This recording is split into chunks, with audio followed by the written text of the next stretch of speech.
area,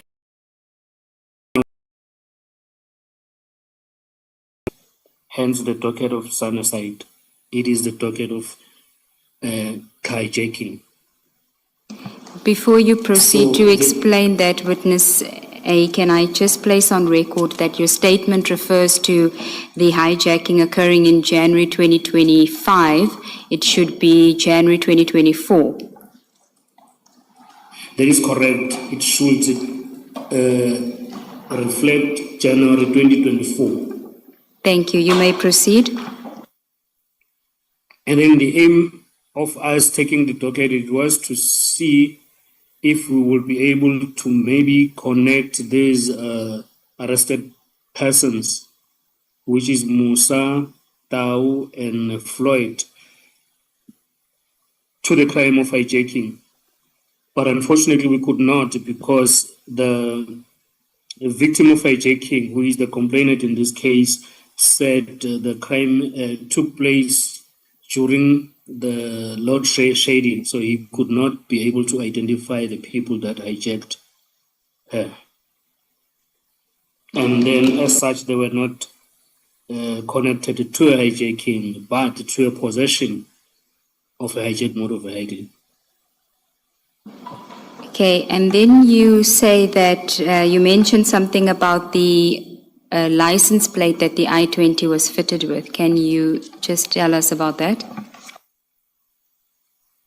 Yes, the license plate that was fitted in the Hyundai motor vehicle belonged to the motor vehicle that is similar to this Hyundai I-20, but that belonged to an old lady somewhere in Pretoria. And then the investigation was done, and then the statement was obtained from that witness. Then she confirmed that during the time when this when this crime was committed, the vehicle was parked at her yard, and she's an elderly lady. Okay. She was not anywhere close to the crime scene with her vehicle. So that would mean that this motor vehicle was fitted with the registration number that didn't belong to it. Okay, you refer to it as a duplicate license plate. Can you just explain what that means and how it would work? I refer to it as a duplicate number plate because when we arrived at this old lady that I've just spoken about, we found that her car was fitted with the same number plate that was fitted on the vehicle that was driven by the suspect at the murder scene. So it means that there were two number plates fitted in two different vehicles at the same time. And I take it the old lady's vehicle was not a white I-20? It actually was a white I-20. Okay, so how did you know that it was a duplication? We knew that it was a duplication because when you checked the I-20 that was found at the crime scene, it had a different number plate in terms of the registration in the inerters. So the duplication in this sense, it just means that you printed two number plates with one details. Okay. Thank you, Witness A. So, thank you, Commissioner. If I may. There's a question? Yes, Witness A, you've told us about the Viano, its ownership, and you've just spoken about the I-20 as a hijacked motor vehicle. The Mercedes C-Class, is there any relevant information of who it belonged to? Yes, Commissioner, it was found to belong to a lady who is a daughter to accused number 3, the suspect number 3 that was arrested in Klip Musa Mabusela. Thank you. Thank you, Commissioner Baloy. Witness A, can we now move on to what you refer to as the accused person's first appearance, which was on the 19th of April 2024? Can you tell us what transpired at this first appearance that you felt was relevant to include in your evidence? Yes, Commissioners. On this day, it was the day that we refer to as a first appearance, because it is the day when the suspect has been arrested, they will get charged, processed, and they will appear for the first time at the magistrate court. So this is the day when they appeared at Vereeniging Magistrate Court for their first appearance. And who was present with you? And in this appearance, all five members of the team, detectives that were present at the initial, very first crime scene in Brimley, were all present. So that will mean it was myself, witness B, and the three other members that we were with in the Brimley. That will be Sergeant Kosi, Sergeant Mabalane, and the member that called us and gave us instruction from the brigadier to attend the crime scene on the 17th. You say in your statement that you were surprised by the show of support for the accused persons. Can you tell us more about that? Yes, Commissioners. When we arrived at the Vereeniging Magistrate Court, we found that the court was packed. It was packed and full to capacity.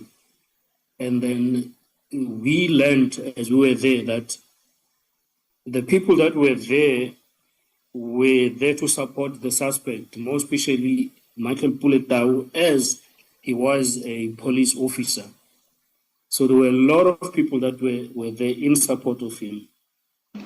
When you say people, are you referring to police officers? Yes, we were informed that some of them were police officers, but we couldn't verify that because they were dressed in plain clothes like ourselves. You just get information from people that were briefing us that some of the people that were there were police officers, mostly from Johannesburg Central Police Station, who were then the colleagues of Michael Puletau at the time. And can you describe the mood for us and the behavior of those people that were in attendance in support of the accused persons? The mood was quite tense, and their behavior was not a normal behavior, in a sense that they exhibited a behavior that will cause fear to us, like threat and all that, Commissioners. Can you be more specific what you mean by threats? It is that the very same group, one of the very same group of people during the court adjournment, which is the recess, was seen trying to take pictures of us, and then we reported that to the members, our colleagues that were with, and then they attended to that situation. Did you consider it to be unusual that they would try to take photos of you? Yes, it is not usual. It is something that is not acceptable. Okay, what else transpired? You say that you left court? Sorry, Commissioners. Please proceed, Witness A. I think I interrupted you. You were still explaining the conduct of the supporters. Yes, then what transpired from there when we now left the court, because we came driving in 3 different state vehicles, unmarked state vehicles. And then when we left the court, we could see that there were a lot of people that were parked at the street in front of the court where our vehicles were parked. And then we went into our cars differently. I was driving alone, and then witness B was driving with the member that has given us a call from the brigadier. And the two, which is Warrant Officer Mapalan and Sergeant Kosu, were driving in front, which then means that I was driving at the back as we left the court, driving back to our office.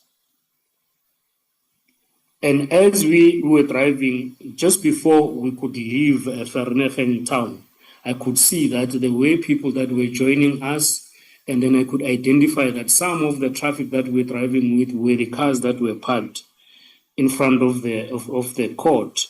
And then I understood it understood that as the cars that would belong to the people that came to support the suspects. And as we drove along, I noticed that these guys were trying to drive us off the road. And then I called the members that were driving in front of me, which is now my colleagues, the investigating officers. Then I alerted them of what was happening. And then at that time, they told me that they were not aware.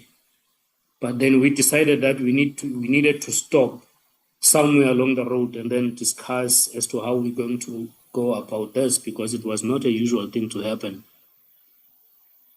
So we stopped like on the side of the road. Then we decided that we're not going to take the R59, which was a normal way that we would use when you're coming from Vereeniging coming to Johannesburg side. Then we decided to use an old Vereeniging route.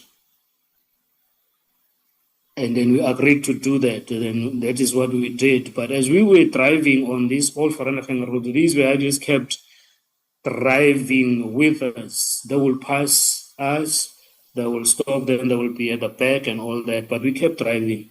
At this particular time, they were now not driving us off the road. They were just driving with us as we moved. Now, you say in your statement in paragraph 29 that you find that it's unusual or extremely unusual for civilian vehicles to follow police officers. Can you just elaborate on that and whether you thought that they were civilians at the time? Yes, maybe before that, I will just have to explain this to the commission that when we came to the court, I was driving alone in the state vehicle. Then witness B, who is the investigating officer of this case, was driving alone in her vehicle. But seeing what was happening and her being female, we took a decision that she needed to have someone to drive with her, which is why now there were two in her vehicle. And I was still alone in my vehicle, just to give her support. And then coming back to the question that the commission has asked, can I ask it to be repeated? I've just forgotten. Yes. So in paragraph 29 of your statement, you mention or you state that it is extremely unusual for civilian vehicles to follow police officers. I just want you to elaborate on that and then whether or not at the time you thought that they were civilians that were following you. Yes, it is not a usual thing to see civilian following or intimidating, if I may put it that way, the police officers that are on duty. And then at that given moment, we thought these people were civilian, even though if maybe they were police officers, but at that particular time, they were not on duty because I don't think that they worked that side. They would have been doing that not in the capacity of them being police officers. So we regarded to them as just civilian people doing what was abnormal to do to a police officer who is doing his job. Okay, Which is why we took a decision to report it to our commanders as we got to the office. And who did you report it to? We reported it to our Brigadier Hopan, who is the head of organized crime Gauteng. Sorry, Ms. Siggles. Witness A, perhaps let me take you back a bit just to make sure that I didn't mishear you. In paragraph 28, right at the end, the last sentence, where you speak about devising a plan to get rid of these vehicles that were following you, I understood you to say, and I'm just checking that, did I hear you properly, to say you decided to use the old Vereeniging Road and these vehicles were still following you, but they were driving with you, but did not try to drive you off the road. Did I hear you properly? That is correct, Commissioner. So where the statement says they still followed us and tried to drive us off the road, that is not correct? No, Commissioner, I think that one will be at when we left the court. I see. Not on the new road, the alternative road that you took? No, Commissioner. Thank you. Thank you for the clarification, Commissioner Baloyi. Witness A, you were dealing with the report to Brigadier Gopane about this incident, and in your report, in your statement, you say that it was not seriously pursued. What do you mean by that? In my statement, I mean that it was not seriously pursued in a way that we were just told to be careful, which I mean it was just starters to say, be careful where you are driving. But we were giving more members to transport now the suspects from different courts. They were not using, because normally they will use the van from respective stations to courts, but it was not like that. It was, they were giving a dedicated team to transport them, seeing that there are, what is the word, high-profile suspects. And then initially we were told just to take care of our movements as we did our investigation or as we move to court. Now, in your statement, you also say that the fact that it wasn't taken seriously or pursued seriously is not a criticism of Brigadier Gopane. And then you say that it's merely to indicate that it was one of those incidents that disturbed us, but not enough for us to escalate the matter beyond a verbal report to our commander. And you say this is because in any event, at the time that I suspected that it was just disgruntled colleagues of Tau who were upset that we had arrested one of their own. So I just want to find out from you, at that stage, was it just the Johannesburg Central police officers that were in attendance that day that had given you that sense that you, the unnerving sense, or was it spread throughout the SAPS at that stage? Yes, commissioners. At this stage, we understood it to be only concentrated to his colleagues at the stations, as we believed it. And then we treated it as such until much later that we saw that it is wider than that. So we were only concerned about it at that level. Okay, and You can complete if you're still dealing with this paragraph. I wanted you to just then, I think Commissioner Baloyi and I had the same idea, for you to complete paragraph 30, and perhaps you can do it read it yourself, where it says, "In my mind." Do you have it? Yes. Can you read it? Then I was just saying, in my mind, I would not imagine a civilian doing something like what was done that day to a police officer that was doing their official duties. Witness A, And only. Yes, Commissioner. Yes, you can complete your answer. And then this was the beginning, as we understood it then, of the ongoing attempts that were done to the investigating team. All right. Let me ask my question then. On this first appearance, were charges put to Mr. Dow? Sorry, I forget his title. Warrant officer. To Warrant Officer Dow, was it put to him what it is that he was being charged with? Yes, all three of them, Commissioner. So if you're correct that the people that were attempting to drive you off the road and following you, at that point they would have heard what the charge was that Warrant Officer Dow was accused of. That would be the case because they were present at the court. Yes, and so they would still have unnerved you and tried to drive you off the road, members of the SAPS, knowing and having heard what he is accused of. That is correct, Commissioner. Thank you. Thank you, Ms. Siegels. Thank you, Commissioner Baloyi.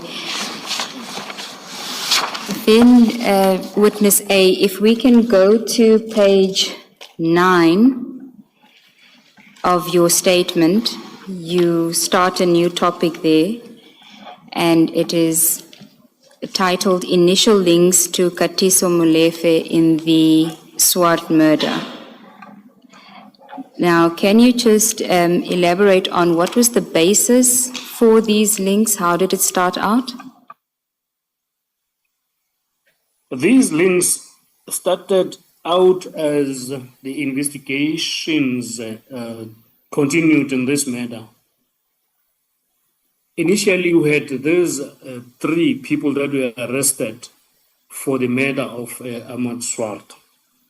And then when we did our initial investigation in what will be termed as cell phone communication investigation, we could see that there was actually a person behind the murder who was high up and who was actually ordering the hit of Ahmad Swart. And then that person was initially identified as Katiso Molefe, who was then later arrested in this case. Okay, can I just ask you, insofar as the cell phone records are concerned, what data did you have available to you to make these links, and from which cell phones are we talking about? We had call data record and then tower locations of all 3 cell phones, actually all 5 cell phones that were recovered during the arrest. That will be the ones that were recovered in Bramley and the one that was recovered in Clipperfield. But the phone that came with a lot of information in as so far as linking Katiso Molefe was the phone of Michael Pulletown, because it was seen on the records of his phone that it was him that was communicating a lot with Katiso Molefe. Now, can I just ask you, insofar as the data is concerned, you mentioned in paragraph 33 of your statement that there was data analysis. You also refer to Section 205 subpoenas. Can you just explain the difference between the two? Because there's a reference to downloaded information and Section 205 obtained information. Yes, Commissioners. In our cell phone investigation, if I can just give a brief of what we do, we would, if we are lucky to have the number of the person that we are investigating, we will ask for the call record of the period that will suit the investigation to see who he was communicating with, maybe in the tower locations, which will be the movement of the phone in relation to the suspect as well. And then the other part will be downloading the data from the actual phone, which will then mean that you take the phone to the expert to download the data for you, and then they give you the raw data from which you will have to analyze and take it from there in as far as doing your linkages. Okay, and before we go to some of those linkages, you do say that you don't want to go into too much detail. This is at paragraph 33 of your statement, so as not to compromise the integrity of the ongoing investigation. I assume this is on the same basis as earlier on, that the matter is still in court. Am I correct? That is correct, Commissioners.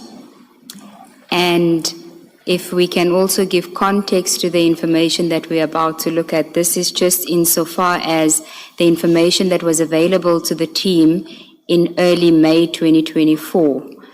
So you're not speaking about information at this point, but as what you had at that time in May 2024. That's correct, Commissioners.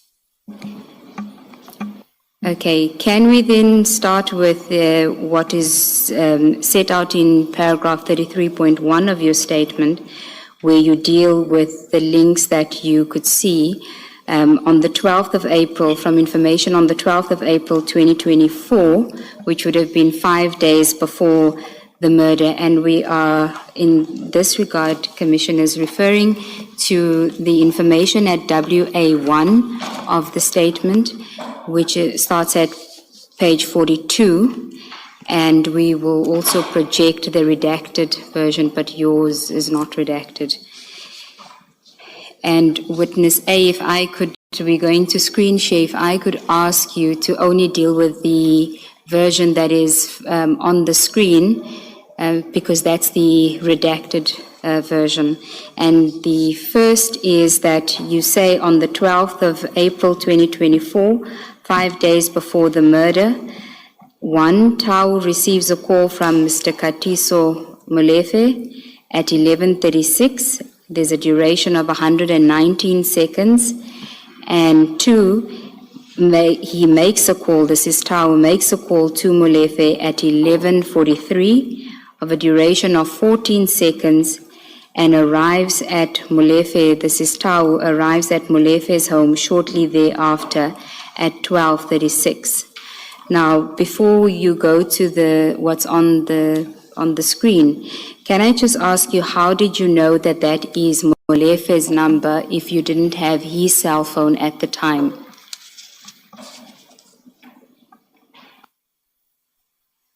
Yes, Commissioner. Before we could start and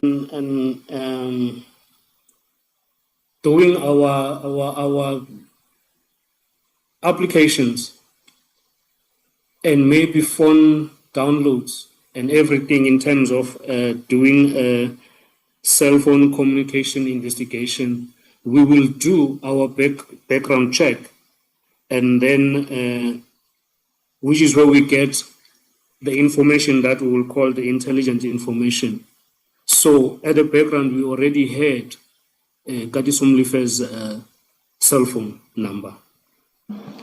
So you were able to establish that when we're talking about the data on 12 April 2024, that it was sent and received from a Mr. Katiso Molefe based on the number, not just on the name that is saved as Katiso Molefe on the phone. You actually verified that the number is his number. Yes, the number suits the number that we had for our intelligent purposes. Okay, thank you. Can we now proceed? Can we, I'm very sorry, can we take a 5-minute adjournment for something urgent we want to attend to? Let's adjourn.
Thank you, Commissioners. Witness A, are you there? Yes, Commissioners, I am here. Witness A, we were dealing with paragraph 33.1 of your statement. If you can just tell us what it is that you want to tell the Commissioners about the link on the 12th of April 2024 between Mr. Tau and Mr. Molefe. Yes, Commissioners, this will be a call record that was that shows that on the 12th of April 2024, that is 5 days before the murder, Michael Puletau received a call from Mr. Katiso Molefe on 11:38, and then the duration of the call was 119 seconds. And then Michael Puletau makes a call to Molefe at 11:43, which was a duration of 14 seconds. And then Michael Puletau arrives at Molefe's house in 12:16 minutes.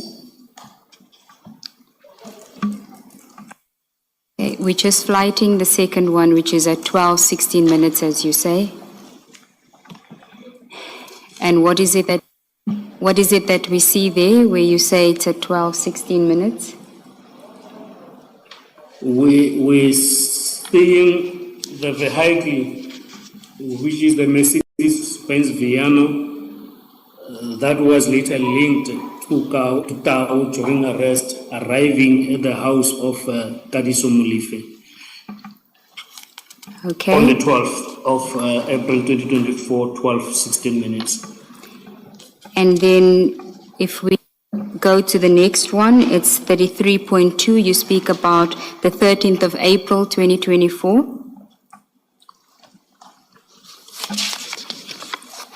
Yes, on this one, the 13th of April 2024, Tau then received a message from Molefe with the name and cell phone number of the person who was identified as an employee for the company called QTech in Vereeniging. When you say... Sorry, Witness A.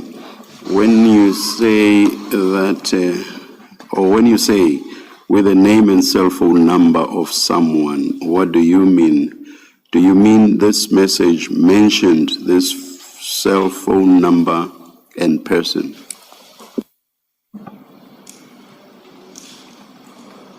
I mean, this message was giving the name and the cell phone number of this person who is identified as an employee at QTech. But now the details of such are not going to be disclosed to the Commission. Commissioners will see that on page 44 of your bundle, which will have the details under text, would have the actual text, but it's redacted for the public. It's redacted for the public, but on page 44 where it says text, 12:59 in the WhatsApp chats, it will have a column that says text, and that will be the text that was actually in the WhatsApp. And what the witness is saying is that the name and cell phone number that's reflected in the block next to text was the text that was actually received from Mr. Tau.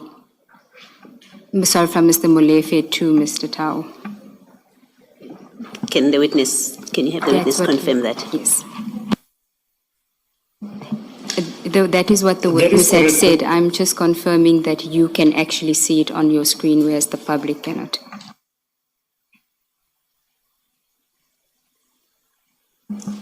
Then if we can then go to the next one, it's at 2.2 on page 10.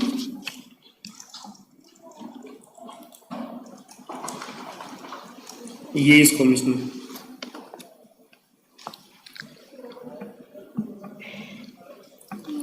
You Then can. on this one, it is seen that Tau tried to get more information about this person that was given to him by Katiso from a person called Lerato.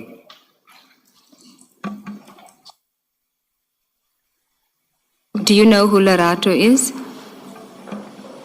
Yes, Lerato was identified and was interviewed, and the statement was obtained from her to confirm what I've just said at paragraph 33.2.2, that she was indeed requested by Tao to identify the person who works for QTech. Okay, and then at 33.2.3,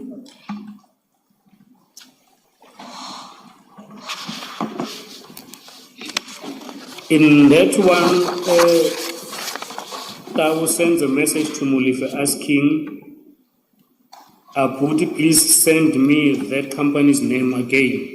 So I will assume that at this particular time he just needed confirmation from Kariso Mulife to send him the information of the company or the name of the company again, which is QTech. and then at 33.2.4, you deal with the response to that email. Can you deal with that? The response was that Mulife then did indeed send the name of the company, which is QTech. And can you just on the screen for the record read the date and time of that message?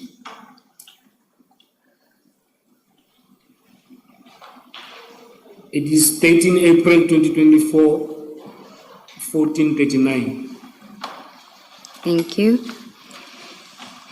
And then at 33.2.5,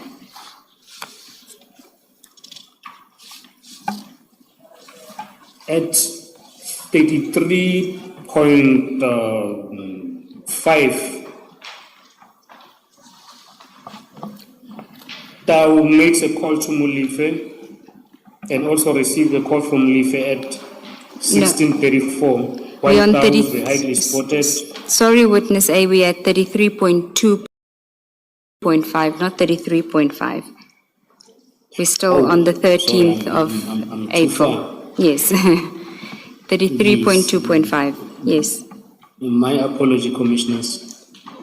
33.2.5. Tao is seen forwarding these photos from the internet of two QTech employees to Mulife with the message, "These must be them."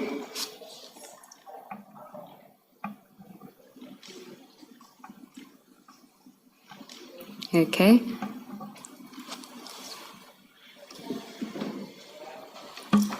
And then if we go to the 14th of April at 33.3. All right, maybe before we do that, if you go back to 33.2.1, witness A, in the second last line, which starts, Mulife appears to have believed, you see that? Yes, I'm on that, Commissioner. Okay. So that first sentence that reads, Mulife appears to have believed that this person is a whistleblower in respect of the alleged fraud and corruption related to a Transnet contract. When you say this, where does this appear from? Remember we're discussing the WhatsApp message, and then you say Mulife appears to have believed that the person was a whistleblower. Where does this appear from? In the WhatsApp message or other material? I think this talks to the information that we had as we moved on with the investigation. The appear means that he was of the belief that the person that he was sending to Tao was a whistleblower. Yes. Because now we had knowledge as we moved with investigation that actually this person was not a whistleblower. Yes. And then the second part of that paragraph, you say the contractor alleged to be committing the fraud is a company, and you give the name of the company there, you say SK Group. This is the first time it is mentioned, and I'm not sure whether you discuss further in your statement. You're going to talk more about this group, but it's not in the WhatsApp message unless I've missed it. So I'm trying to understand where this comes from, this information. You are correct, Commissioner. It is not. This is now from our investigation, and I do agree that we actually needed to have given a little background of this SA group. Yes. But as it has been declared before, that more of the information will be a touch and go, because it talks to the investigation that is ongoing on this case and maybe on the other parallel investigation on this case. Maybe for purposes of this exercise of this commission, I will just mention to the commission that this SK group was a middleman, if I may just use that name, that was buying from QTech on behalf of Transnet. And then it was learned that this SK group was inflating prices way higher than what it was receiving the product from QTech for, which then would mean this perceived whistleblower would report the SA group to Transnet and other bodies to say there is irregularities happening here. Just to give a brief description of what happened, Commissioners. Thank you. Thank you, Commissioner Baloy. This evidence will be led by witness B. All right. And then maybe lastly from me, and this is more for you, Ms. Sigals, not necessarily to be done now, that where you've referred to the annexures, can we just make sure that the page numbers are also referred to so that they reflect on the record? Because I think we referred to these WhatsApp exchanges without page numbering them. Will do. Thank you. Thank you. We are now at 33.3, witness A. Can you just read that paragraph for us regarding the 14th of April?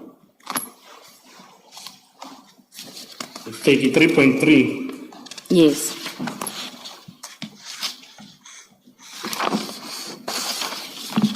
On 33.3, on the 14th of April at 3:27, Tao sends a message to Mulife, which reads, "We are here." And then at the same time, Tao's phone, GPRS, connects to a tower 2 kilometers from QTech's offices in Vereeniging. And that is... At 15:29. And that is on page 48 and 49 of the annexure bundle.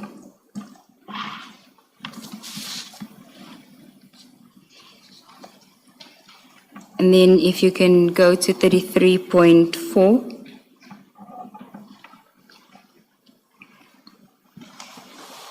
At 33.4, Tao receives a forwarded ownership check, which is a forwarded message on his phone from Mulife, which is an ownership check of vehicle registration numbers. And for that, it's page 50, 51, page 50 and 51 of the annexure bundle.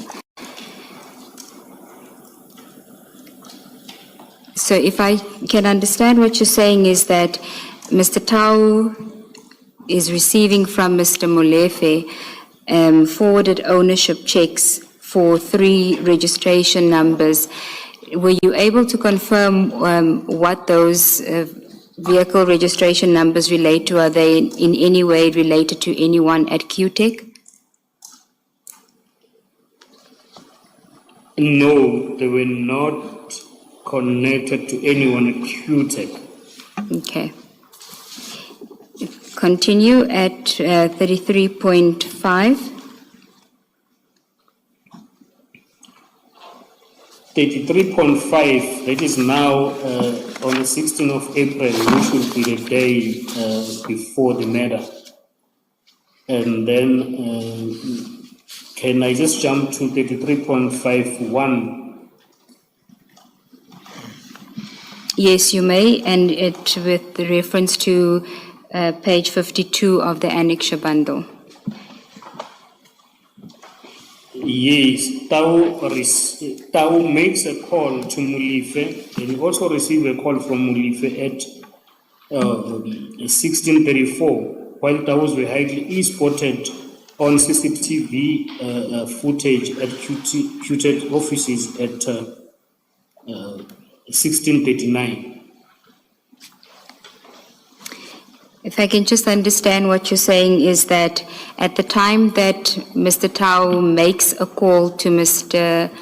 Molefe at 16:31 and receives a call from Mr. Molefe at 16:34, his vehicle is, his cell phone is spotted to be 2 kilometers within the towers that's close to QTech, within 2 kilometers of a tower that's close to QTech. Yes, but for the purposes of this paragraph, it is actually his physical motor vehicle on the CCTV footage that was retrieved from QTech. So it's the footage at 16:39 on the 16th of April. That is correct, Commissioners. Continue. And we're now on page 11 at 33.5.2. At 33.5.2 at 21:22, Tao's vehicle arrives at Molife's house at around 21:36. And that is on page 53 of the annexures.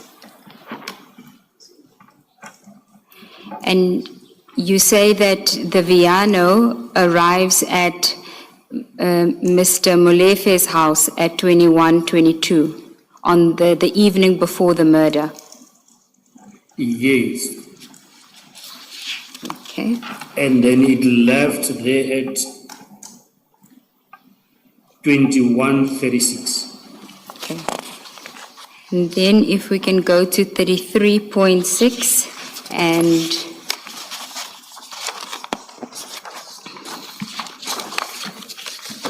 on the 17th, this is now the day of the murder, and it's the reference for the annexures is 54, page 54. Yes.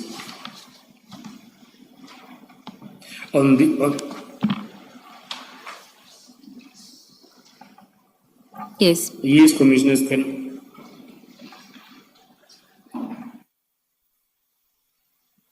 I carry on? Yes, you may. So, on 33.6 on the 17th of April at 8, the white Hyundai that belongs to that was found at Musa's house during arrest.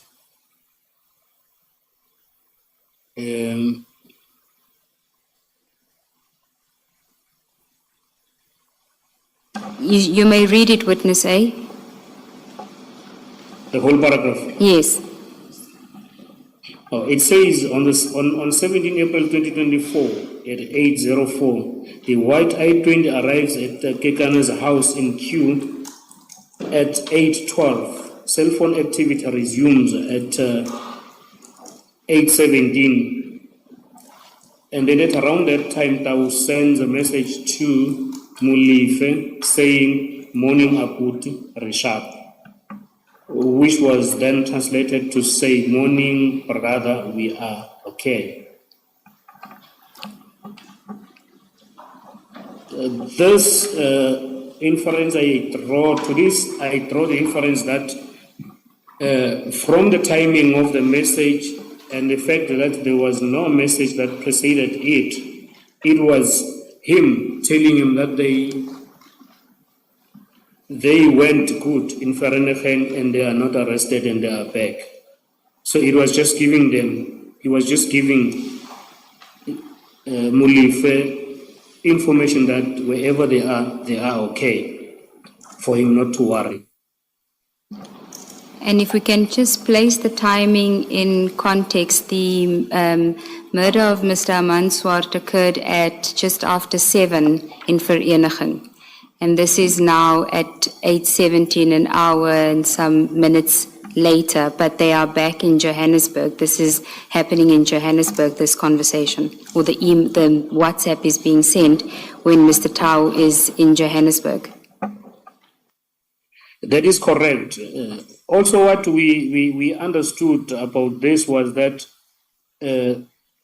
when they arrived at Musa's house in the morning, they switched their personal phones off and they left, which could then mean that their phones were left at Q. And then they went to Vereeniging and committed the crime and then came back. And that was only when their phone came back on again. And then maybe they were doing this so that they cannot be connected to a crime scene by their personal phones, which is why they were using the 2 burner phones that I spoke about earlier on. Because with them, there is information that we have that puts both of the phones in the vicinity of Vereeniging during the commission of crime. And there's also information that tells us that they were communicating between themselves, these 2 burner phones. And what about the Viano? You've spoken about the I-20, and we know from your earlier evidence that the Viano was at Mr. Kekana's house, was parked at Mr. Kekana's house. Yes, Commissioners. Can I address paragraph 34 in that regard? You may. Before you do that, in 34.4, and what I'm going to ask applies to the other messages. In 34.4, you say on 33.4, I beg your pardon, 33.4. You say on 15 April 2024, Dow received a forwarded ownership check for vehicle's registration number. And that document is at page 50 and 51. Page? 50 and 51. Yes, it's at page 50 and 51. Now, in the body of those documents, where do we see that this was from Mr. Molefe or from Mr. Pule? I know at the top you say receives a forwarded ownership check at 51 for that vehicle from Katiso Molefe, but what is it in the body that tells us that, or that indeed confirms you that all these exchanges were in the way that you describe it? It was from Molefe to Dau and so on. And I think it's a question that I think should be clarified also. Ms. Sigals, you may want to do it when we come back from lunch, but I think your WhatsApp messages needs to show us that indeed what is in the caption at the top is confirmed by the body of the WhatsApp. Commissioner Baloyi, do you want the witness to... He can for now deal with the specific question that I've asked, and then the rest I leave to you to decide when you're going to address it. So witness A, 33.4, you're referring, I've been directed to 50 and 51, and you say this is ownership check received from Molefe. How do we see that in the body of these documents?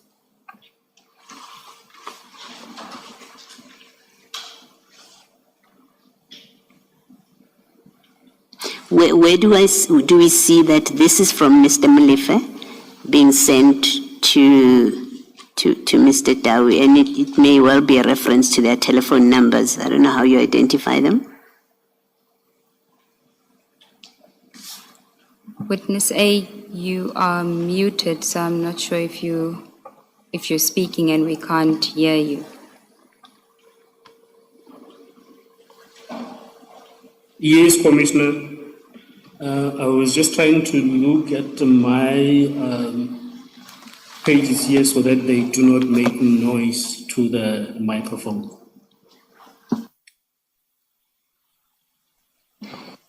Did you hear the question? The question is, when you look at page 50, for example, and there's a reference that there was a forwarded message from Mr. Molefe to Mr. Tau, how do we see that that is indeed the case from the message, the information on the message itself? Oh, yes. We get it from the downloads of the phone of Tau, and then when you read it, it will tell you if the message was, it will tell you of the nature of the message. It will show you that the message is from this source, but it came to him as a forwarded message in WhatsApp. And can you just direct the commissioners to where on that page 50 we would see that? I can see it, but we want you to identify it for us. Yes, if you look at the same page, at the top it is written text, and you go down there, it tells you the status of the message. Then it shows that forwarded, which will then mean that the nature of the message, it came from the source, but it was forwarded to them. So it is written there as forwarded. Okay. And Should I go ahead? yes. All right. There's witness A, looking at that same shot, there's a number, Yes. WhatsApp ID number. There's the first WhatsApp ID number. It's an 083 number. And then there's a second one, WhatsApp ID number. It's an 072 number. Are those numbers helpful to explain this forwarding or sending, who sends who?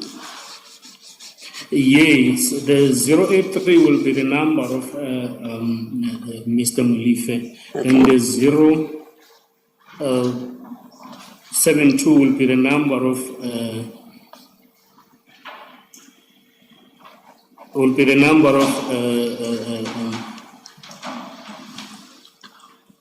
Tau. All right. Yes, and I am saying this, Commissioner, as I am also reading, which is why sometimes I just cut. So to say that again, witness A? I'm saying that I was just making an excuse that I am saying this as I am reading on Yes. what is being displayed on the screen. That is why sometimes I cut when I talk. All right. All right, no, thank you. Then the same numbers appear in page 51, that 083 number and 072 number in both shots in page 51, and you say that is Mr. Molefe and Mr. Tau's numbers respectively. Thank you. Thank you, Mr. Jones. Thank you, Commissioners. Thank you, Commissioner. So we had dealt with 33.6, and then you say, can you just tell us about paragraph 34, where you deal with additional surveillance information and cell phone records, which is not before the Commission, but just so to complete the picture at paragraph 34.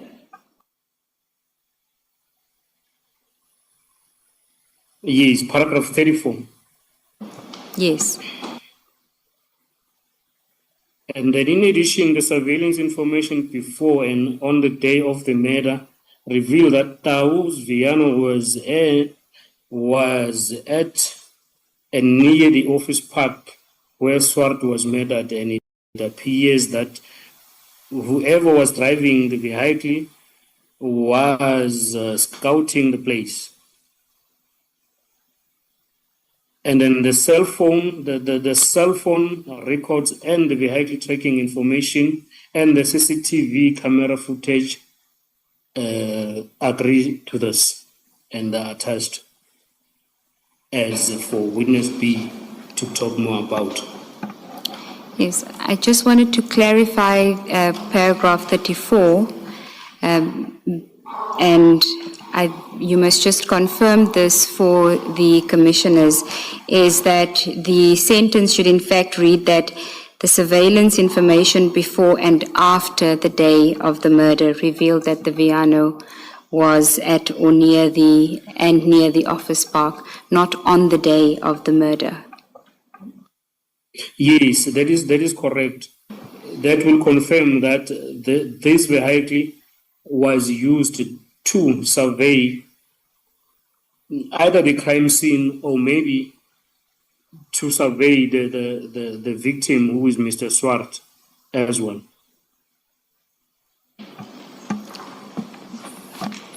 Thank you, Witness A. And then if you could... Before you move on, you say the surveillance information before and after the day, and then you refer us to WA1.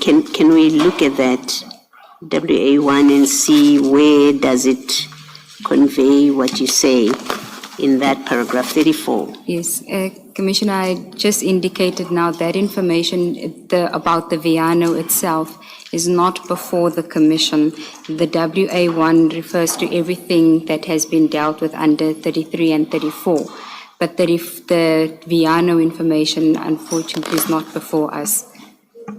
To demonstrate that the Viano was there before, was at the scene before the murder. That information is not before the Commission.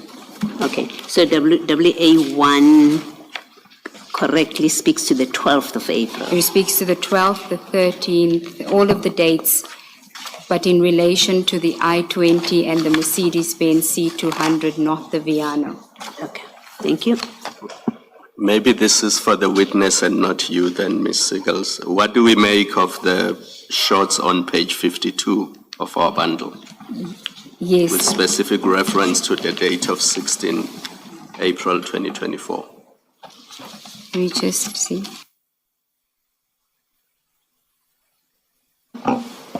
Witness A, are you on page 52? Yes. Can I just... I'm on page 52, Commissioners. Yeah. Can I just clarify, Commissioner Kumalo, the correct statement should be that the cell phone records and the vehicle tracking information relates to the tracking information relates to the I-20 and the Mercedes-Benz C200. CCTV footage would include the I-20, the Viano, and the C200. Thank you. But the statement still remains that the Viano is not on the day of the murder. Are you referring to the last sentence of 34? Correct, Chair. It's that... Just restate what you said just now about that sentence. So there's information that relates to the day of the murder, and that would be in relation to the I-20 and the C200, not the Viano. There is information predating the murder, and that would relate to the I-20 and to the Viano and the Mercedes-Benz. The Viano and the Mercedes-Benz. Let me rather ask the witness the question. Witness A, is there CCTV footage of the Viano in Vereeniging on the 17th of April 2024, which is the date of the murder? No. Is there CCTV footage of the Hyundai I-20 at Vereeniging on the date of the murder, that being 17 April 2024? Yes, Commissioners. All right. Thank you. In the first sentence of 34, we must delete the words "and on let me just, in addition, the surveillance information before the day of the murder. So we delete the "and" on. Correct, Thank Chair. you. Yes, Commissioners. Thank you for the correction. And then witness A, if we can then deal with that footage insofar as the Viano is concerned before the murder. If you go to page 52 of the bundle. Yes, Commissioners. This will now be on the 16th of April, 1639, which is the day before Mr. Amar Swart was killed. This Viano that belongs to Tau is picked up driving in front of the QTech company by the CCTV cameras at that time that I've just given, which is 1639. Now, what was the Viano doing in the area on the 16th, the day before the murder? My understanding, it will be that they were finalizing their surveillance as the murder was going to be committed the following morning. And in your experience as an investigator, what is the reason, why would the Viano not be there on the day of the murder? Why would it not be used to transport the hitmen to the murder scene on the day? I think it will be for the suspect not to be easily linked to the crime scene, because this motor vehicle is linked to Tau. It belongs to Tau, and then it was seen surveilling the crime scene before the murder. So using it again on the crime of scene, it was going to make it easy for whoever was going to do investigation to connect this motor vehicle with the crime, and which was also going to make it easy for the investigators to connect the crime to the person who owns the motor vehicle, who is down. So I think this was all pre-planned.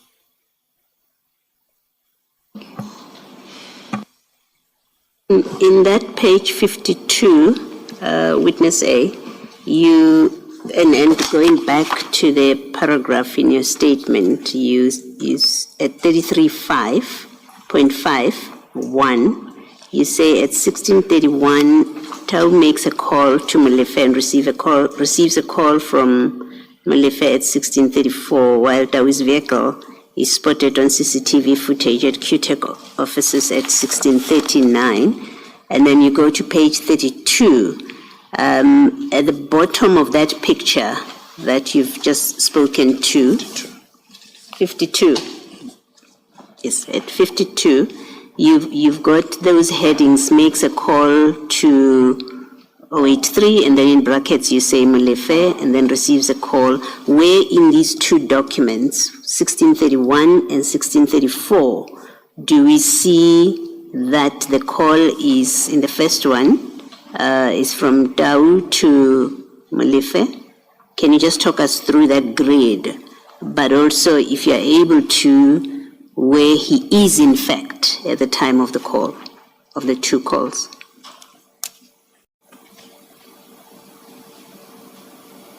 Oh, yes, Commissioners. We see this first by his vehicle. It is physically put there by the cameras. And then when we look at the column down there, we can see, I don't know how I'm going to... I think, witness A, if you can use your hard copy, because what you're seeing on the screen is the redacted version, which won't have the information that Commissioner Baloyi is asking you to confirm. So if you can use your hard copy for this exercise on page 52. That is correct. I'm carrying it in my hand as I speak. But I wanted to say it is seen that when these calls were made, this number, which is 072, which belongs to Tau, is put by a tower location at Duncanville, which is in Vereeniging, where the crime scene is. It will be at the bottom, at the last, at the very last column of the page on the right, where it is written LTE Duncanville. Thank you. Then on the far left, where that column starts, it will depict the number of the suspect. Michael, pull it down.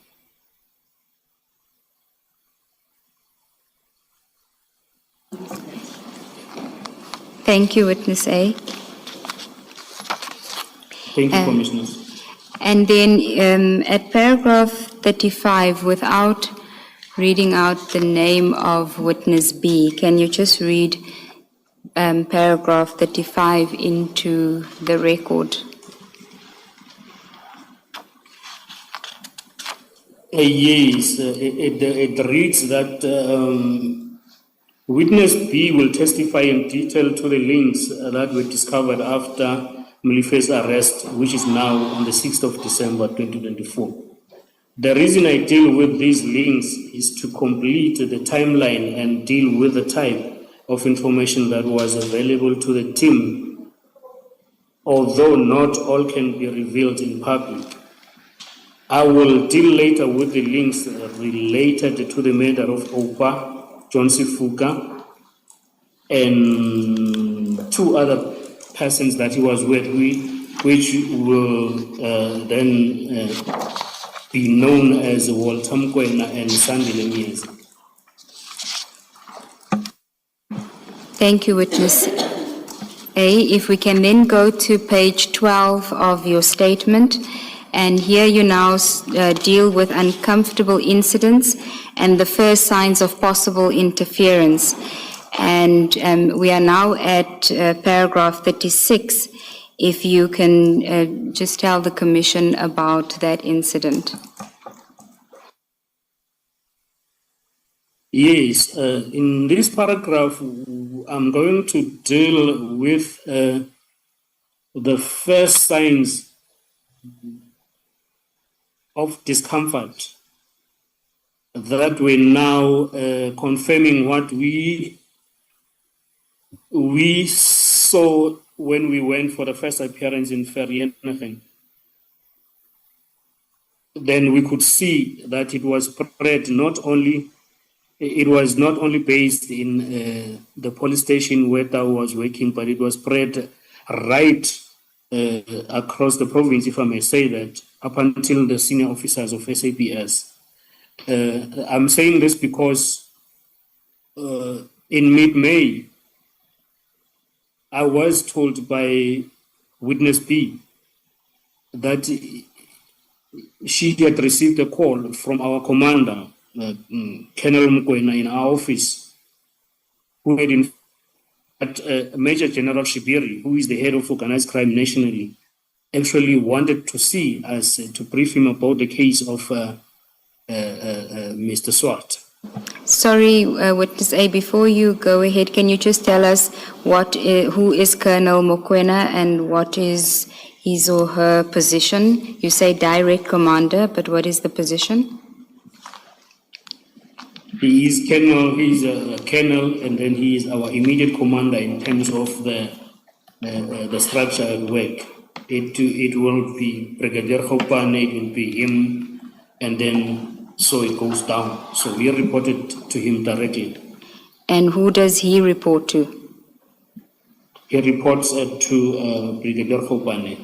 Okay. Who then reports to the general. Continue. Yes. So this information, I'm getting it as secondhand from Witness B, who is now telling me to say, hey, yesterday I got a call from Colonel Mkwena, who told me or us that we need to go see General Shibir at his office in head office in Pretoria.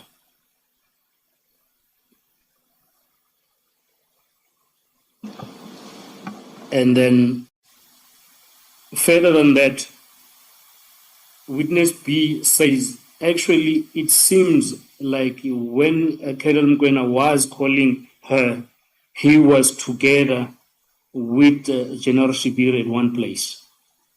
Because as Colonel Mkwena was talking to witness B, he then gave the phone over to General Shibir to talk or to speak to witness B and relay that message that he had already passed through Colonel Mkwena. And then in paragraph 37, you deal with witness B's response to General Shibiri. Can you tell us about that? Witness B tells me now to say, in that brief call,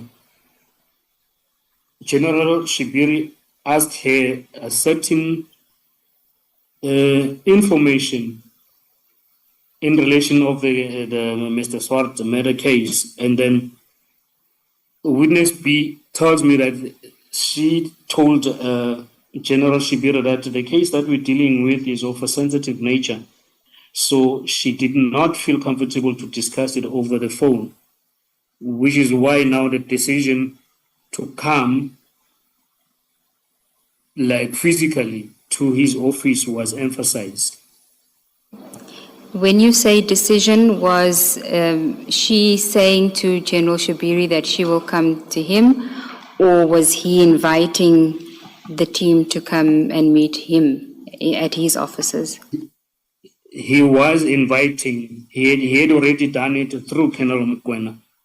But now I think he also wanted just to get some information before we could come, which then witness B said no, but General, I don't feel comfortable talking about this case over the phone, given the sensitivity it has. And then we had to go see him the following day.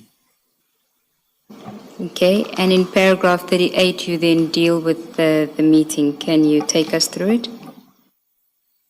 Can I just for completeness, sorry, witness A, just for completeness, your statement says that she told him, General Shibiri, that she had concerns about providing such a report to him, and it ends there. So on a reading of the statement, it suggests she refused to give him. But from what you're saying, it in fact should have said such a report to him over the phone. That's a complete statement from what you're saying.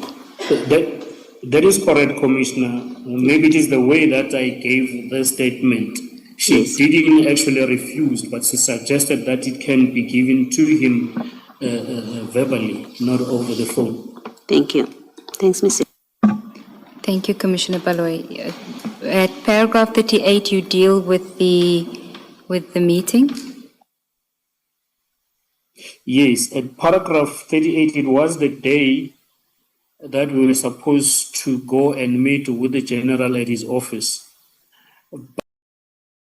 But given the lot of work that we had on this docket, we could not just drive in the morning and go see the general. We had to do the task that was at hand, the investigation on this case. Then much later on the day, then we drove to Pretoria in the company of the member that had gave us the instruction to go attend to the crime scene from Brigadier Khopane on the 17th.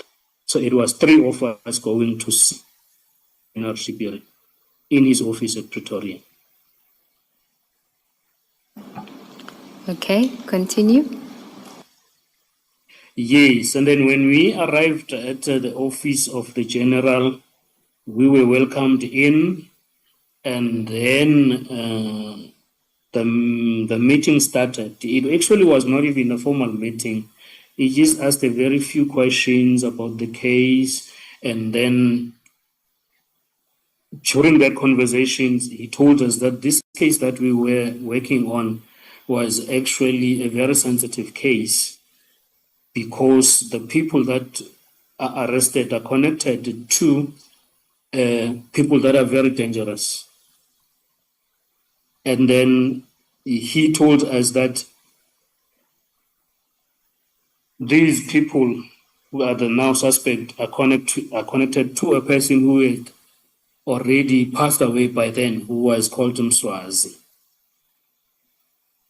And then they are very dangerous.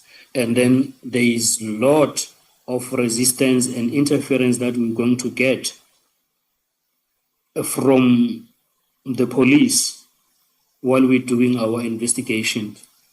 And then he also wants us to take care or to look after ourselves. And during the conversation, he also gave us the person that works with the group, but he belongs to a DPCI, which is a Hawk's office, Tom's office, by the name of Zungu. We didn't know that person before we came to this office, but we were told about him to say he works with this group.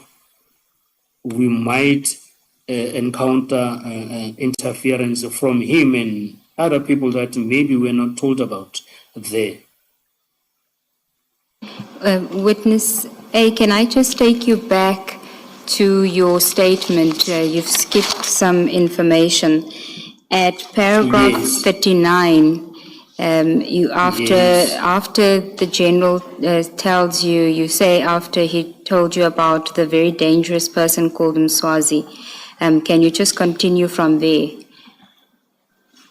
Oh, yes. Then he told us that as a suspect, we are applying for bail.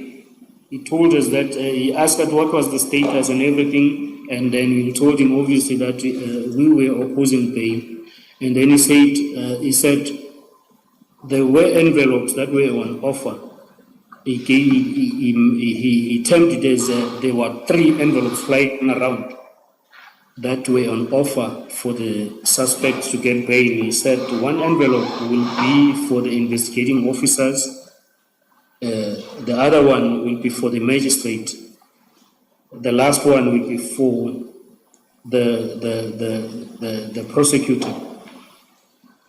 And then by envelopes, we understood him to mean money, even though he didn't say money, but he said there is 3 envelopes flying around to make sure that these people get paid. Now, witness A, when you say General Shibiri, when General Mkwanazi testified, he spoke to a senior person who informed the investigators that there were 3 envelopes. Was he referring to, do you know if he was referring to General Shibiri? Yes, my understanding is that he was referring to General Shibiri because in this investigation, when you take the mentioning of 3 envelopes, it only appeared in the meeting that we had with General Shibiri. And by the way, we reported it to our commanders as well. Thank you. Can I just ask a follow-up question, Witness A? The mention of 3 envelopes, A, was it made in your presence? And B, what was your reaction to it when it was made, the mention of the 3 envelopes? It was made in my presence. My first reaction, it was just shock. And then it wasn't that I was expecting to be told now because I was here sitting with the senior officer who was now needed to give me guidance to say what to do with those 3 envelopes, because obviously they were coming our way. I expected the general to say, if this envelope come, do they support them? Or this is the action that has already been taken to avert that thing happening, so that the envelopes don't even get to you. But all that did not happen. To what witness B asked a direct question to the general to say, if it happens that the general knows about these envelopes and he knows that they are flying around and one of them is coming to his members, and then he also knows that there are people who are doing wrongdoing in terms of Zungu now, because he's already been disciplined. Now, witness B asked the general directly to say, what is being done by that? And then the general said there should be inquiry opened with the aim to register a project for investigation such wrongdoings. But he didn't say that had already taken place. He was telling us what was supposed to have been done, which would mean if witness B didn't ask, I don't think that was going to be mentioned even.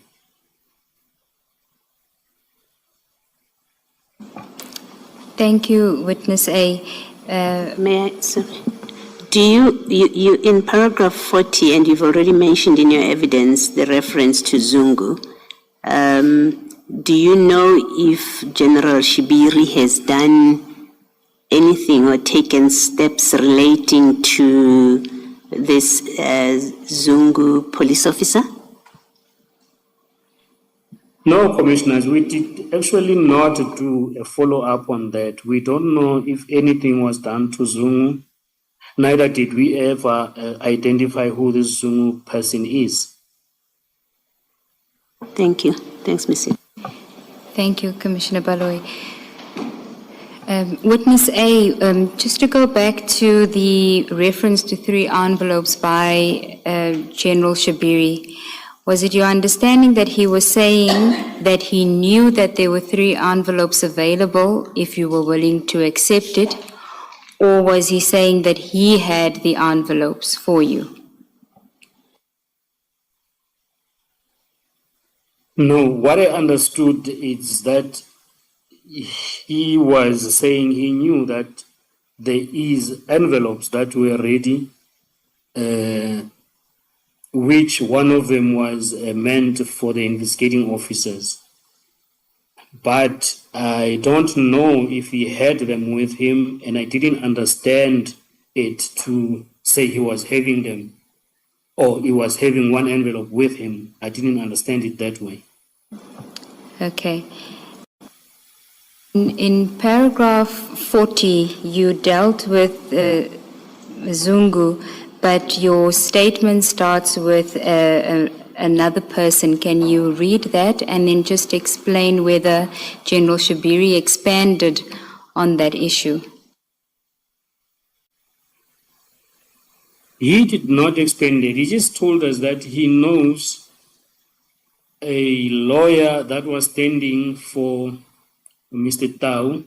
Then he mentioned by name that is a Mr. Victor Marshall, who has since been struck off the roll.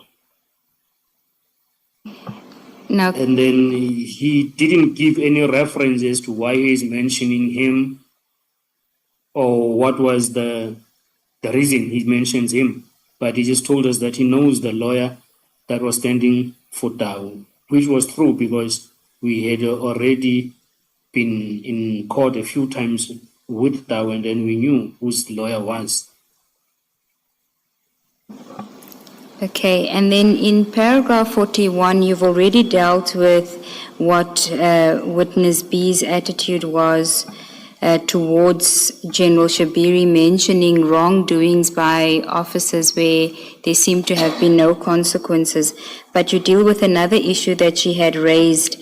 Can you deal with that in paragraph 40, the second part of that paragraph? That will be now the issue of Zoom or paragraph 41, Commissioner, if I may ask. Paragraph 41, where witness B had made a request to General Shabiri after she had asked about what steps had been taken against officers that have been accused of wrongdoing. Oh, yes. It means when we spoke, then after having asked, witness B having asked General Shibiri what he will do about what he has just told us, we went on with talking with General Shibiri, and then he advised us that we get protection in terms of assistance, actually, in terms of seeing if the cars that we're using were not followed or fitted with unauthorized trackers, and also to have them checked for that I've just said. And then witness B asked General Shibiri if it would be possible to request that the ballistic section speed up the ballistics analysis of the firearms, to which General Shibiri agreed. And then he took the phone and then he made a call to a person that he referred to as Brigadier Mlauzi at Ballistics Pretoria and requested that the ballistics be fast-tracked.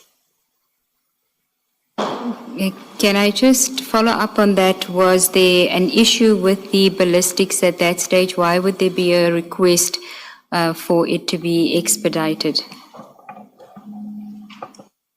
At this time, there was no delay, but we just knew that usually your ballistics will be what delays the investigation in our experience. You will do all your investigation, then you complete it, then it will be the ballistics that is holding back the investigation. So we just was requesting for an assistance from that front. And you have dealt with it, but if I could just ask you to then read paragraph 43 and 44 into the record. Before you do that, let me take you back to paragraph 40. Did your investigations ever reveal that Zungu was working with the suspects? No, it did not reveal it because we actually did not conduct that investigation, but it would need a complete parallel investigation. And at that given time, we had a lot on our hands. We actually were focused with dealing with the case of murder and linking the other suspect who had, that we had already identified as the hit organizer, which is Kadisom Leaf. So we didn't really undertake to do that investigation, commissioners. And did General Shibiri ever mention this subject to you again?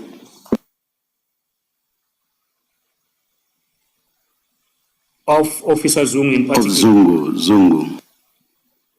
No, he didn't. Witness A, let me also take you back at paragraph 39, where you mentioned that General Shibiri said that people linked to the arrested suspects have money and are connected to a very dangerous person called Mswazi. And you say in brackets that you are aware that Mswazi died in January 2024. Perhaps tell us more about Mswazi so that we don't make assumptions. We don't accept on the face of it that he was a very dangerous person. Who is Mswazi and how does he fit in or would even come up in this conversation between you and General Shibiri? At this time, Mswazi was a person that was widely known as a taxi owner, and he was a ruthless someone in terms of killings. We know him to that extent. And then we would later learn that the people that we're dealing with were directly connected to him or to the group that was going to be later referred as the cartel or the Big Five. So I'm thinking now that the general was just giving us the heads up to say you are dealing with something very massive, even though we didn't understand at the time. We just thought, oh, this is Mswazi that is known for doing this, so we must take care. Only to learn later that these people were directly connected to Mswati through Katiso Molefe. Then now it made sense what the general was saying to us at that time. You understood him to include Warrant Officer Tau as people connected to this Mswazi that you describe? Yes, but Warrant Officer Tau will be connected through Katiso, not directly to Mswati. Thank you. Thank you. As I understood it, Commissioners. I see that it's 1 o'clock. Let's adjourn and resume at 2 p.m.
Yes, Commissioners, I'm back.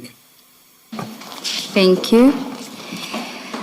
We were dealing with the meeting that you had with General Shabiri and other members of your team. I just want to take you back to paragraph 42 of your statement, where you dealt with General Shabiri's recommendation that a threat and risk assessment be conducted for your personal safety. Can you just tell us what would be the purpose of such an assessment?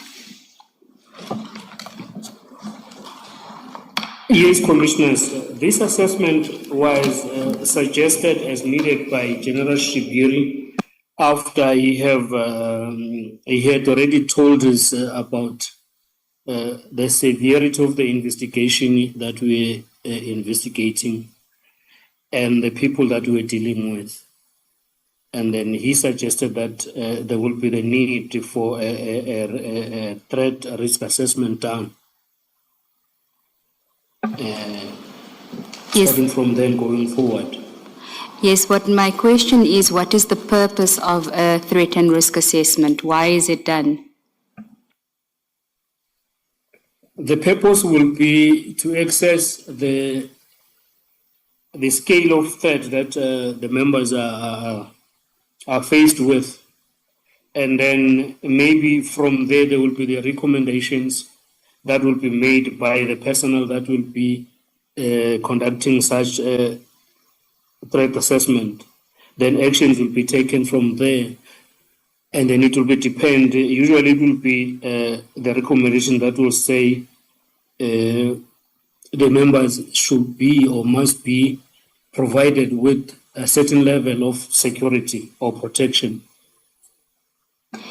And we're now in mid-May of 2024. Do you know whether a threat and risk assessment was done in respect of you and the other investigating team? Yes, I remember that it was done through our office, and then we did sign a document, and then we waited for the results or the response thereof. And did you ever receive the results of the TRA? No, on this one we did not receive the feedback of the outcome of the TRA. We kept waiting without receiving any feedback. And at that stage, who was responsible for preparing the TRA? The TRA was prepared by our office. Colonel Mkwena was assisting with the TRA at the time.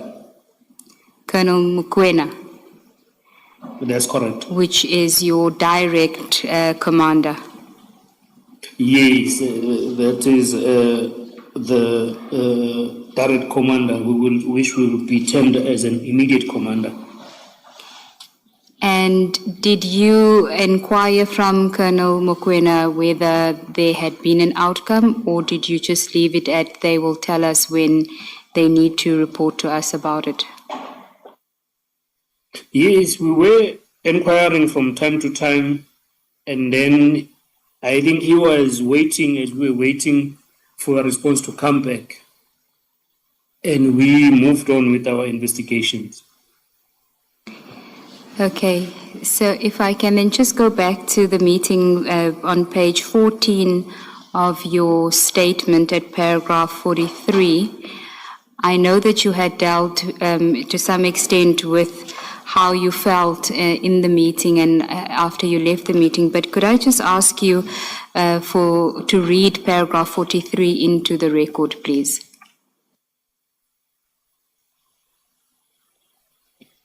Thank you, Commissioners. Paragraph 4.3 will read as follows. It's 43 on page 14. Yeah, 43, sorry. Yes, it is page 14, 4.3. It's We 43. left that meeting feeling very concerned, not only because General Shibiri confirmed our fears that very powerful people were involved in the murder, but also because he had implied that he knew as a fact that there was a bribe ready for us if we were willing. Essentially, our most senior official had just informed us about a bribe in exchange for compromising the investigation in order to secure the accused person's release. It did not constitute direct enticement, but rather an either or kind of situation. In other words, there may be something for you, but it is up to you whether to take or not.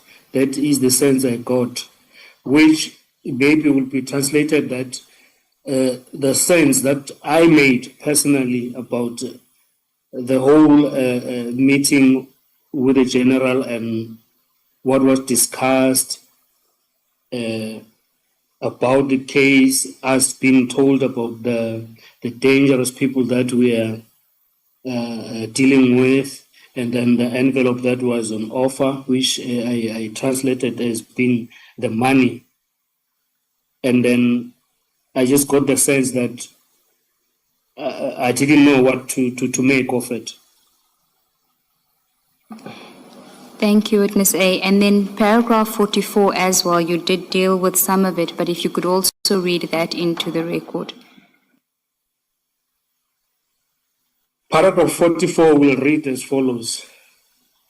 I would not expect our senior to even have this conversation with us, but if he was going to, it would be to advise us not to take any bribes that we may be offered in exchange of compromising the investigation. He did not do so. In my view, even though he did not expressly say so, I left that meeting feeling that General Shibiri was firstly trying to find out what evidence we had that linked the suspects to the murder and how strong our case was at the time. And secondly, to bait us to see if we could be influenced, hence the reference to the envelopes being available. It seems to me that if we were not agreeable to take the envelopes, which was indeed the case, then technically he did not offer us a bribe, but he was merely informing us that there was a bribe up for grabs. Thank you. And then paragraph 45 as well, please, Witness A. Paragraph 45 will read as follows, but this left me with many questions. I was not sure if General Shibiri was associated with the dangerous people linked to the accused, as he put it. How did he know that those people are dangerous and have money, and that there are envelopes available? I had all these questions racing through my head, through my mind, but still wanted to give General Shibiri the benefit of a doubt. And I think actually that is what I did at that stage. Thank you. And then at paragraph 46, you have now dealt with the TRA. And can I just find out from you, what was your sense of the safety, your personal safety at that stage? The sense of the personal safety at this stage now, I could understand that we were faced with a risky situation in terms of the dangers that were imposed on us because of this investigation.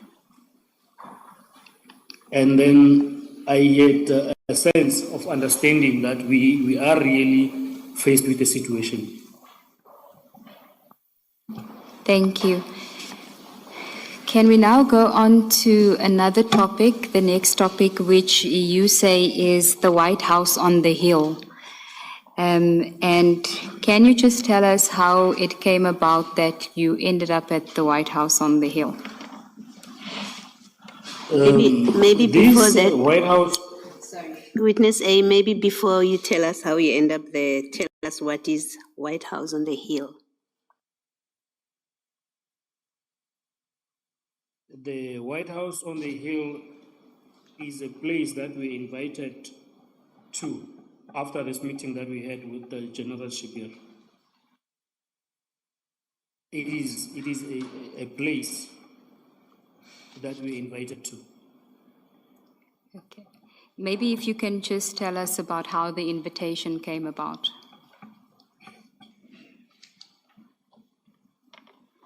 Yes, Commissioners.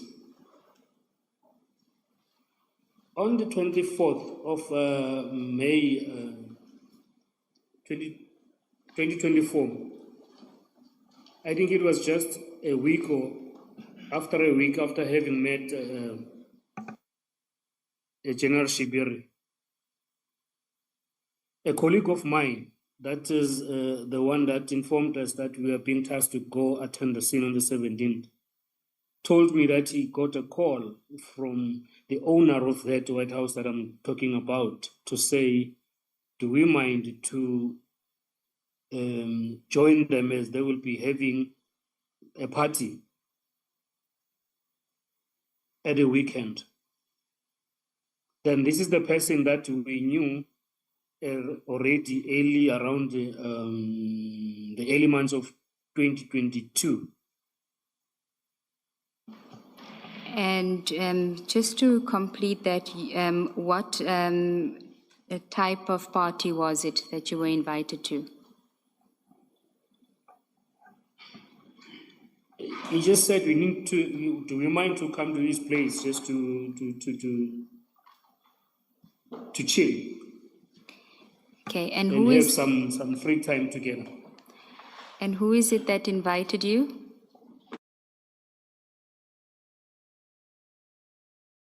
Invited through the member that I was working with when we started in this investigation.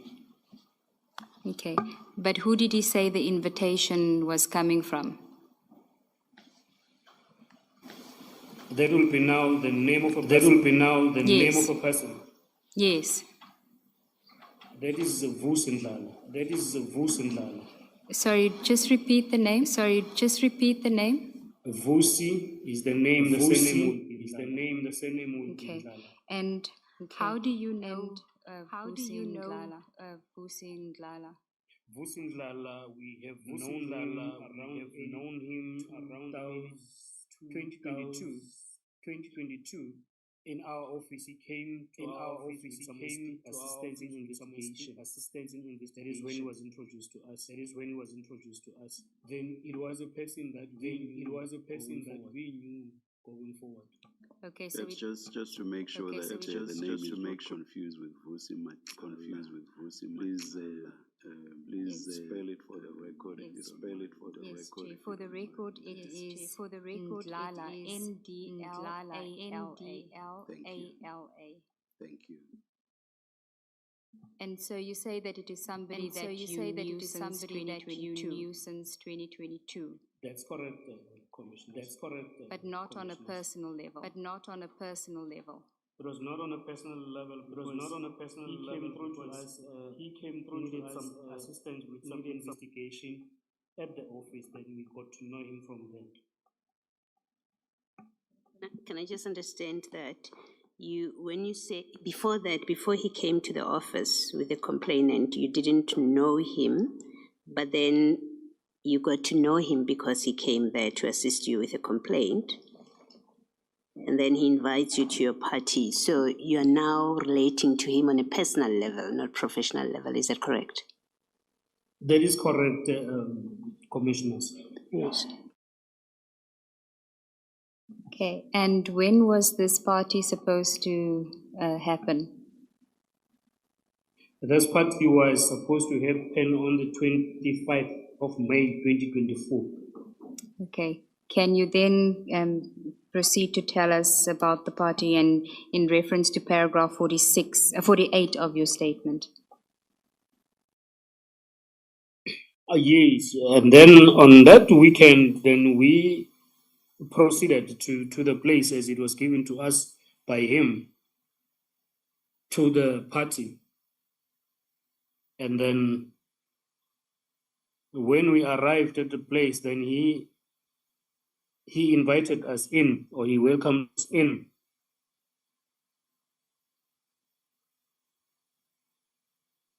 And then, to our surprise, as we arrived, or as we entered that place,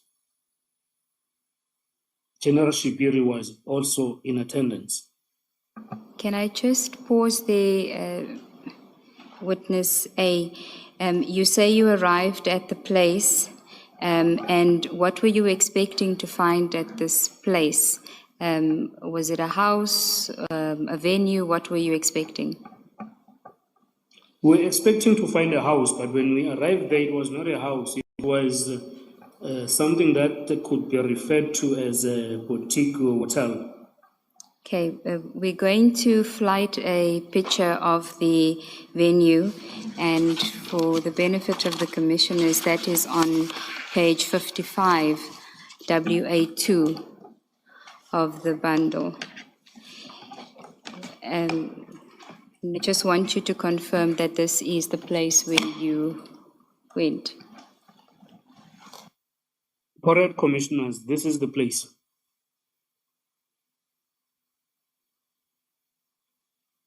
So it is 12 on Hilo, HILLEL, Villa and Spa. As I see the address now, Commissioner. And you said this is in Northcliffe. Correct, Commissioners. Okay, so you were telling us about when you arrived. To your surprise, you can continue from there. Yes, as we arrived there, we were welcomed by Vusndlala, and then he directed us to the lounge space. And then as we entered there, then we found that amongst the people that were seated there was General Shipiri, which we didn't even expect or didn't know that he would be in attendance. And how was his demeanor? He was relaxed, and then he welcomed us in, and then he told us to feel at home, just to break ice. But before then, he seemed very surprised because he even said to Vusindlala in Zulu, why ungasho ukuthi uzovula police station la kwakho, which it can be translated like, why didn't you tell me that you are opening a police station here at your place? And then we all laughed about it. Okay, in your statement, you refer to, if you can just, in paragraph 49, you mentioned that you went to the party, and then the second sentence, which starts on page 16, if you can just, because you haven't dealt with that aspect, if you can deal with the sentence that starts, what was even more surprising is that General Shibiri was also at the party, and then just from there onwards, can you read that into the record, please? Can I read starting from where it say, at first we did not know that Yes. they were police officers until Ndala told us that these people are police officers, but he didn't mention their names.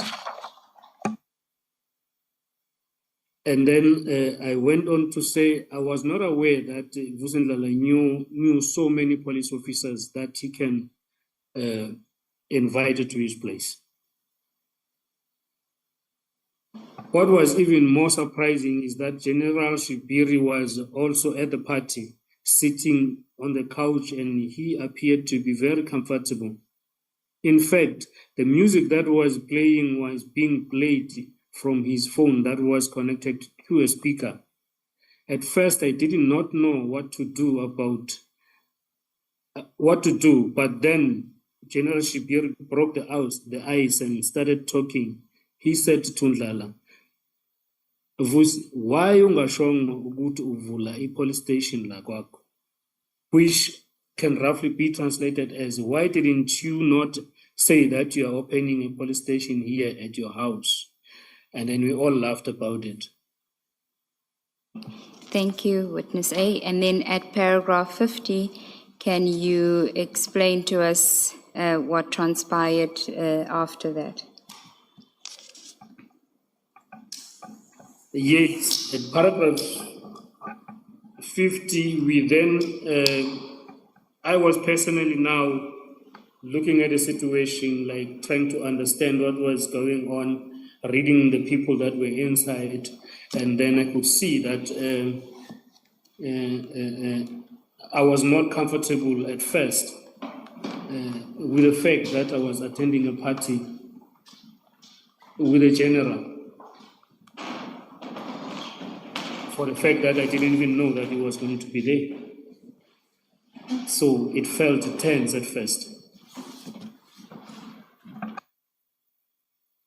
Okay. I then went out and took a phone and wrote a message to Witness B, not actually reporting, just telling Witness B to say, actually it was a question I asked it, guess who else is in attendance at the party? To which she said, I don't know. Then I said, we are with General Shibiri.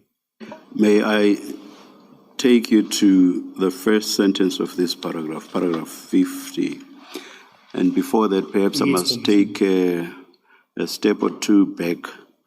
When you summarized your assessment of the meeting with General Shibiri, you sort of alluded to feelings of dismay, surprise as to what had transpired there, including what General Shibiri had said. But at that stage, you did not use a word as strong as inappropriate. Now, in the first sentence of paragraph 50, you say, I was uncomfortable being at a party with General Shibiri because he was the national head of my division, but also because of the inappropriate meeting we had just over a week prior. Why do you call the meeting inappropriate? That will now refer to the first meeting or this meeting, Commissioner, if I may ask for clarity. The chair is referring to the meeting on the 16th of May with General Shibiri. Why are you referring in paragraph 50 to that meeting being an inappropriate meeting? I'm referring it to be inappropriate now because when we reported it to our commanders, we were told that it was not supposed to have taken place without our immediate commanders knowing, which is now General Hopane, to the extent that we were even advised not to ever go there again unless we tell her and she gives a go-ahead. Now, that is why now I'm referring to it as being inappropriate. Thank you, Chair. You may continue, Witness A, with paragraph 50. So you told Witness B, you sent her a message and said to her that you're with General Shibiri. And what was her reaction to that? I think she didn't make anything out of it because she was said, oh, okay, is that the case? Then I said, yes. Then that was it. At that given moment. Can I then ask you, still at paragraph 50, what is it that you had expected from General Shibiri at that party? Because we are talking about a social setting now. But in your statement, you mentioned that you had a certain expectation. Yes, this was a social setup. But then when I got there, not knowing that he would be there, I was then making my own conclusions at the back of my head to say, I think this is a continuation of the meeting that we had prior in the month or in the weeks. And then now I was expecting to take over where we left off, which didn't happen. I strongly waited to him to engage us on the case, and then it did not happen at all. Okay, so you're saying that even though it was in a social setting, you still expected him to give you some report back on the case or to discuss the case with you? I expected as such. Okay, and then if we can go to paragraph 51 of your statement. Before you do that, let me ask, was this the first time, witness A, that you were in a out-of-work social engagement with General Shibiri? Yes, Commissioner, that was the first time. And was this the first time you attended a party invited by Mr. Ndlala? Yes, Your Worship, that's correct. So you had never socialized with him before, outside of work? No. Thank you. Thank you, Commissioner Baloy. Insofar as that, you say that at some point you had a discussion with witness B in paragraph 51. Can you tell us about what it is that you were discussing?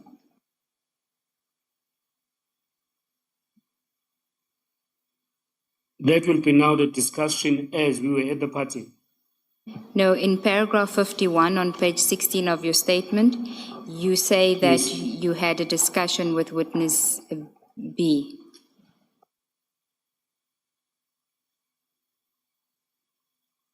Yes. Do you want to elaborate on that, or maybe it would help you to read that paragraph 51? Yes, I think that the discussion that I had with witness B was that I wondered if this social party had anything to do with the events of April and May, which means now the case that happened in April and the meeting of the general in May, or it was just a party that it was a coincidence that we're meeting with the general there. Okay, continue. And then maybe can just read this Yes. to the record that the only conclusion that I could come to is that General Shibili asked Ndlala to invite us. I now think that it might have been part of the plan to test whether this colleague of mine that I was with or I were perhaps open to the undue influence, especially since witness one Witness B. posed the questions to the general when we were at his office to ask what is he doing about the wrongdoings of the police, which could have then been to say it is not easy to bring her in. Those were the thoughts that were ringing in my head at the time. Thank you. And then in paragraph 52, you speak about yet another invitation. Can you elaborate on that?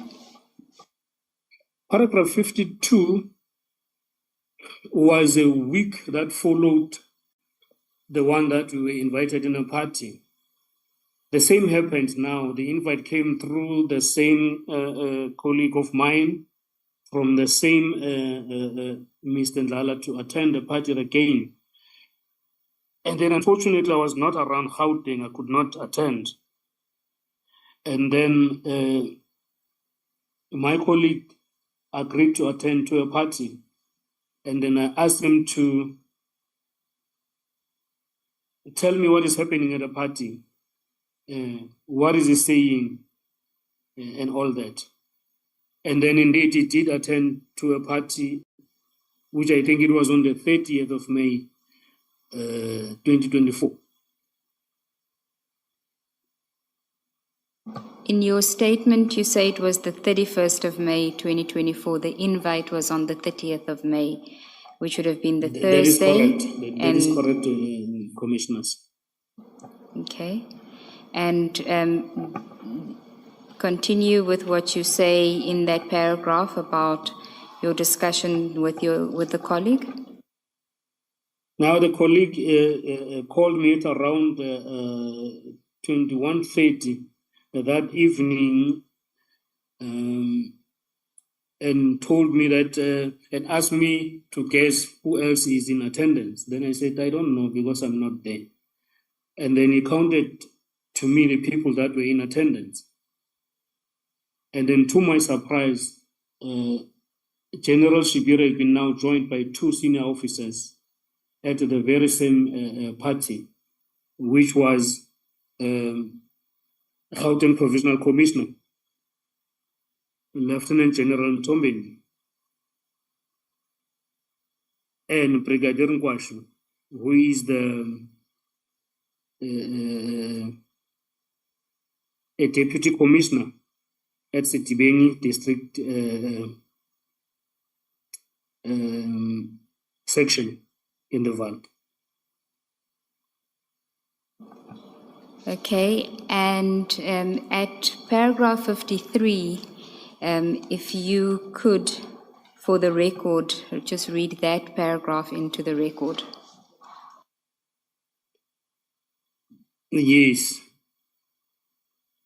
Then it will go as follows. I suspected that the second invitation was yet another attempt to see if this colleague of mine and I could be influenced.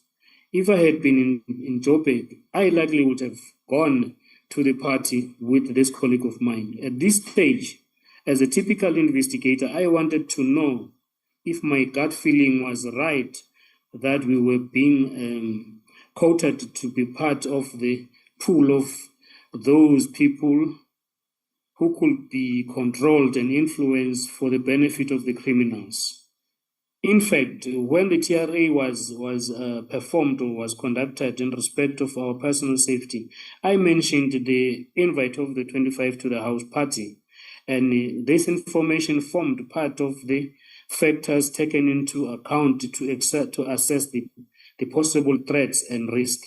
I am not all at liberty to discuss the findings of the TRA in this forum for safety reasons. Witness A, from paragraphs 52, 53, regarding the second party, and even the paragraphs in relation to the first party, the subject of the envelopes was never broached. Is your suspicion then not at variance with this reality, that is the reality that this subject was never broached?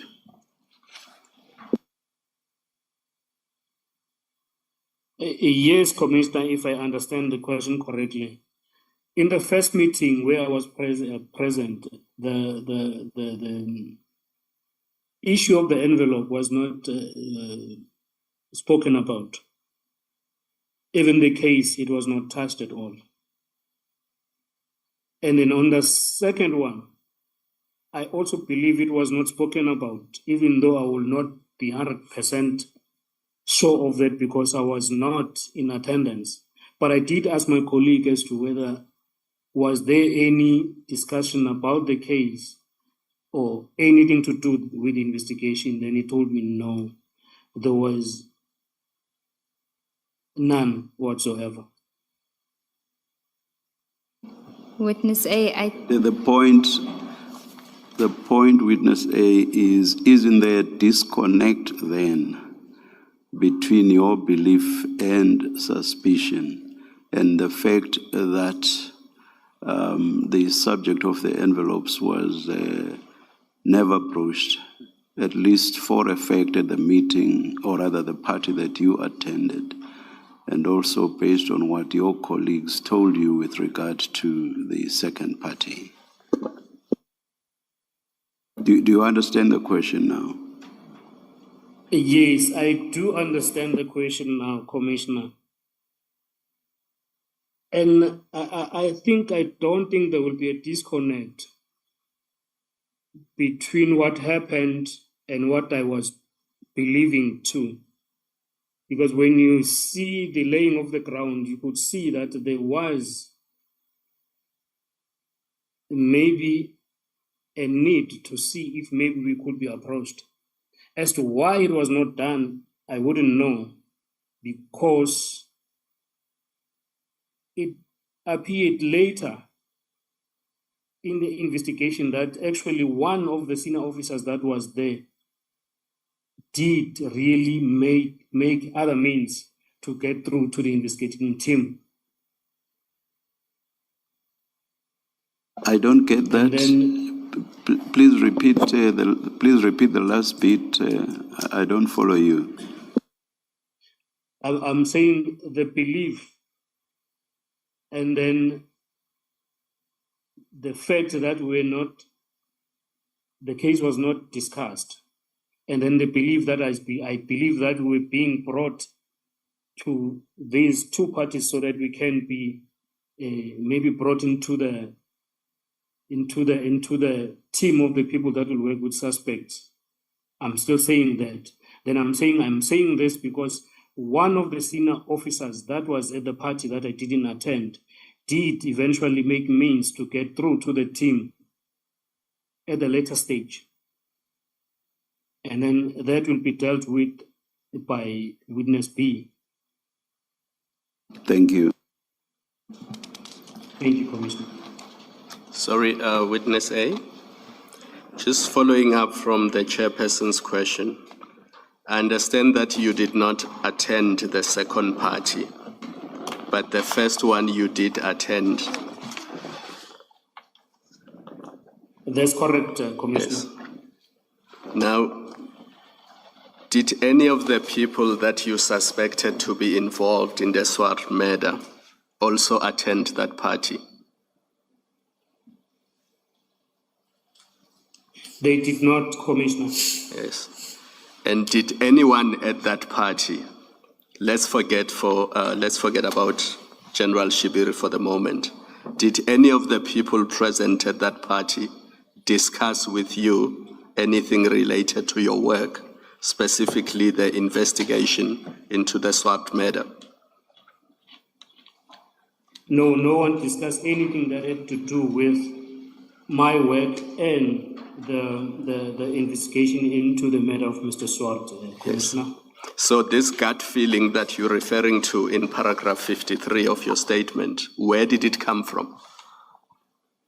The gut feeling comes from the fact that one of the senior officers that attended the party, as I mentioned prior, did actually eventually make the means to get it through to the investigating team. So then that gut feeling could not have been formed on the day of the party. It must have been formed sometime later.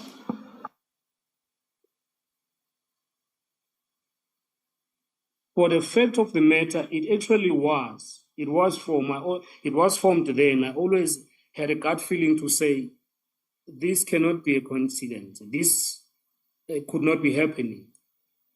It's just that now no one took it a step further to say, hey, come, let's discuss the case. But the gut feeling always have been there.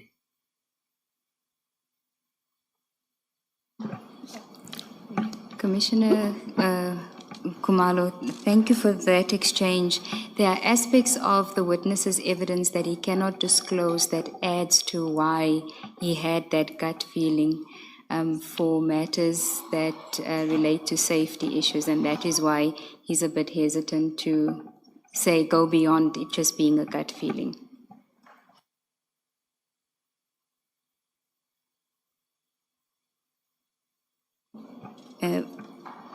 Witness A, can we then deal at paragraph 17? You have a new topic.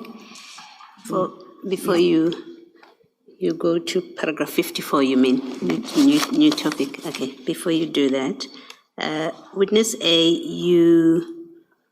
in paragraph 47, where you speak about how you met Mr. Ndlala, and you say it was in 2022, and the next time, at least according to this paragraph, you engage with him is in May 2024.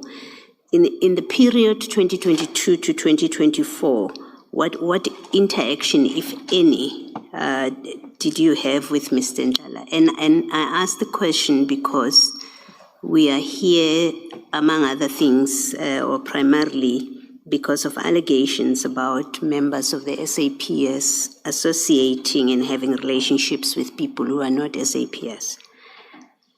I consider my question in that context. You have a member of the public, I assume Mr. Ndlala is, or Ndlala rather, and he comes with a complainant in 2022, and in 2024 you're attending his party. What is the nature of the relationship? When did it evolve to a point where you accept invitations to a party from him?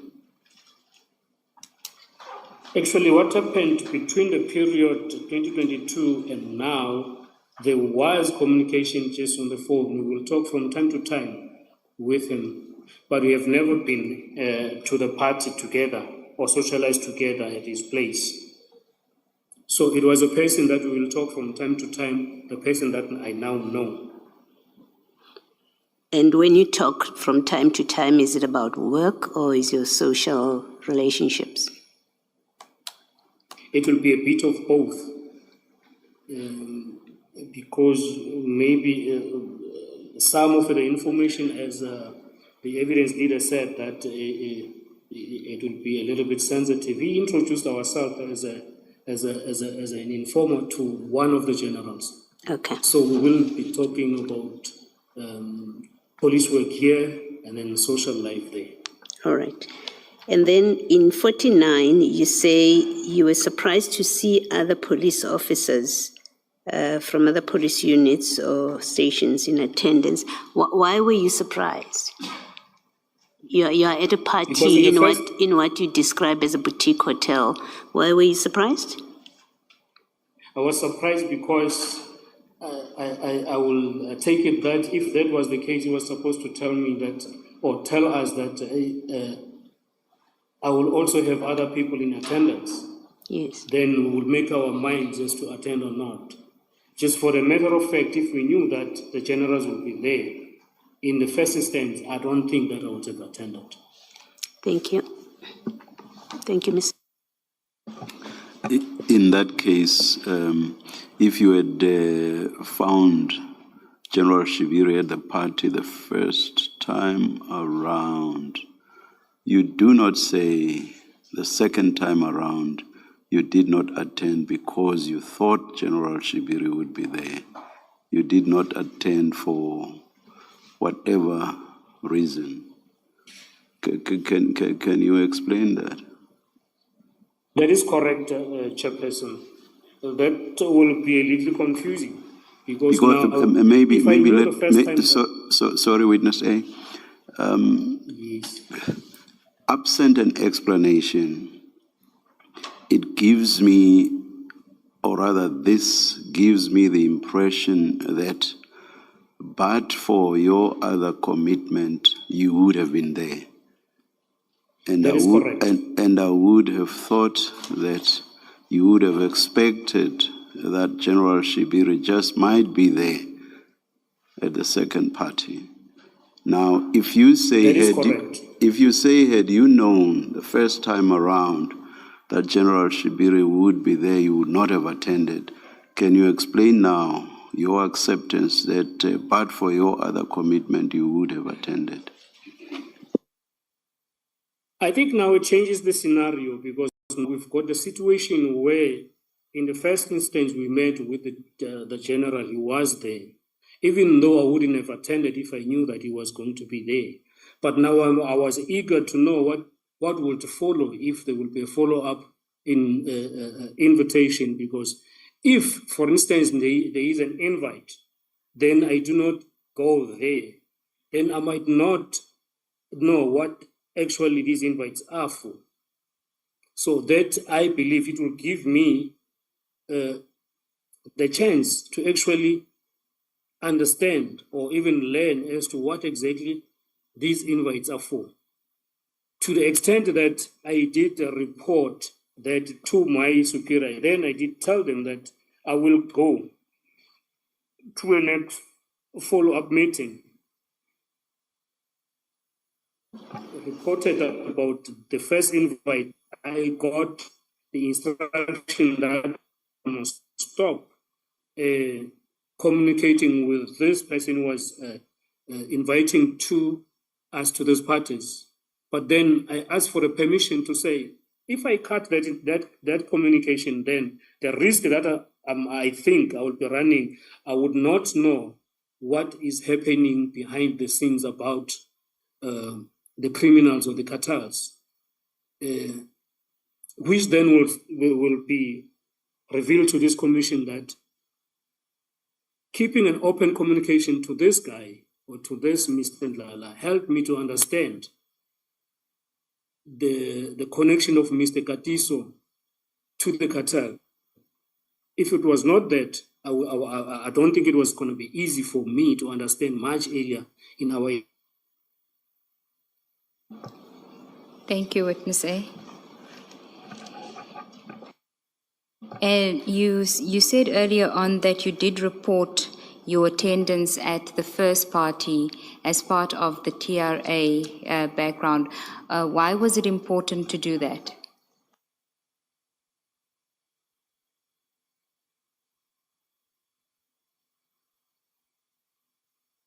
Chair, I think we've lost the... Witness A, are you there? Yeah. He's not muted, but he's just left now. We'll try and get him back. Should we adjourn and I think so, Chair. and hear from you? Thank Let you. us adjourn. Hello?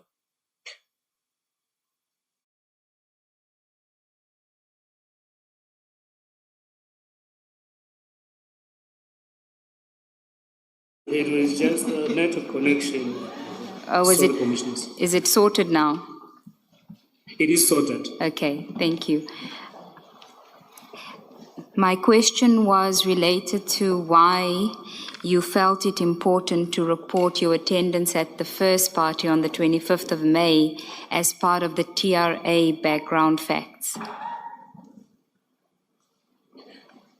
I felt to me it was important to report it because when I sat and thought back and discussed it with the investigating team, we understood it to be something else. It didn't actually come as a pure social gathering.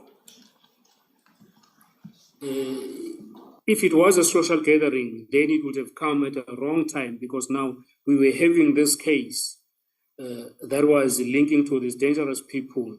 Then that information was sourced or it was given to us by the same general that is now at this social gathering, which then also added that this person who is inviting us there turned out to have knowledge about Katiso and the cartels. Even though I did not mean to discuss it to that extent, because I think for me it's a little sensitive. There is actually more to it. Thank you, Witness A. Then if we can go on to your next topic, which is the ballistics investigation, and you say possible tampering. That is page 17, paragraph 54. Can you tell us what it is that you are referring to in this paragraph?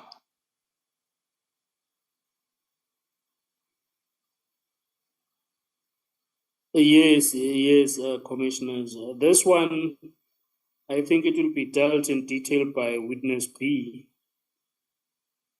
Yeah, but then just to give a little background on it, we had, as we first requested that General Shipiri assist us to fast track the finalization of the report.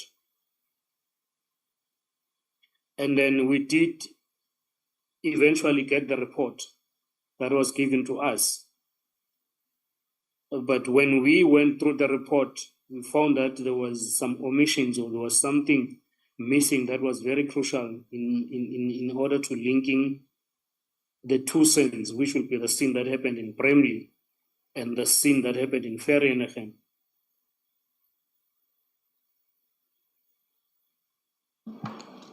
And why do you call that, as you title it, possible tampering? Why would it be tampering that there's something missing in the ballistics report that you had received? When we read the report, it will be remembered that there was the 15 cartridges that I spoken about when we started that we found in the Viano. And then it was our hope that these cartridges were either going to connect or link the suspect or the firearms to the Vereeniging murder. But then when we read our report, we could find that the ballistics analyst that was doing the analysis did acknowledge receiving the 15 cartridges when the exhibit were brought to him. But when he was compiling his report, he didn't speak to the ballistic as to whether they link or not. So that was the omission that I'm talking to. So why don't you categorize that omission as just an error? Why do you say that it's possible tampering? Yes, it could have been an error, but now it depends as to how you categorized it at the time. I thought it could be an error, an omission from your side, or it could be like to say, I'm not going to do it, I'm not going to mention this to that report, which will then be an omission. So it just depended to the person who's reading it to say, but I'm taking this to be this, and I'm taking this to mean this. Was your concern that it mentioned the cartridges, so he was aware that the cartridges, but it didn't link the cartridges? There's nowhere in the report where there's a linkage made to those cartridges and the scene, the murder scene. Yes, it did. He actually did receive the cartridges brought to him to do the analysis on, like to do testing. Then it will be expected for him to give a report to that. Then the report will be either negative or positive. There was no such. So that could mean that it was an omission or maybe just an error from his side. Sorry, Advocate Siegels. Witness A, I know the next witness will deal with this in more detail, but do you believe that there was possible tampering? What is your personal view? Do you believe that it was an innocent omission, or do you believe that there's a possibility of tampering? I believe there was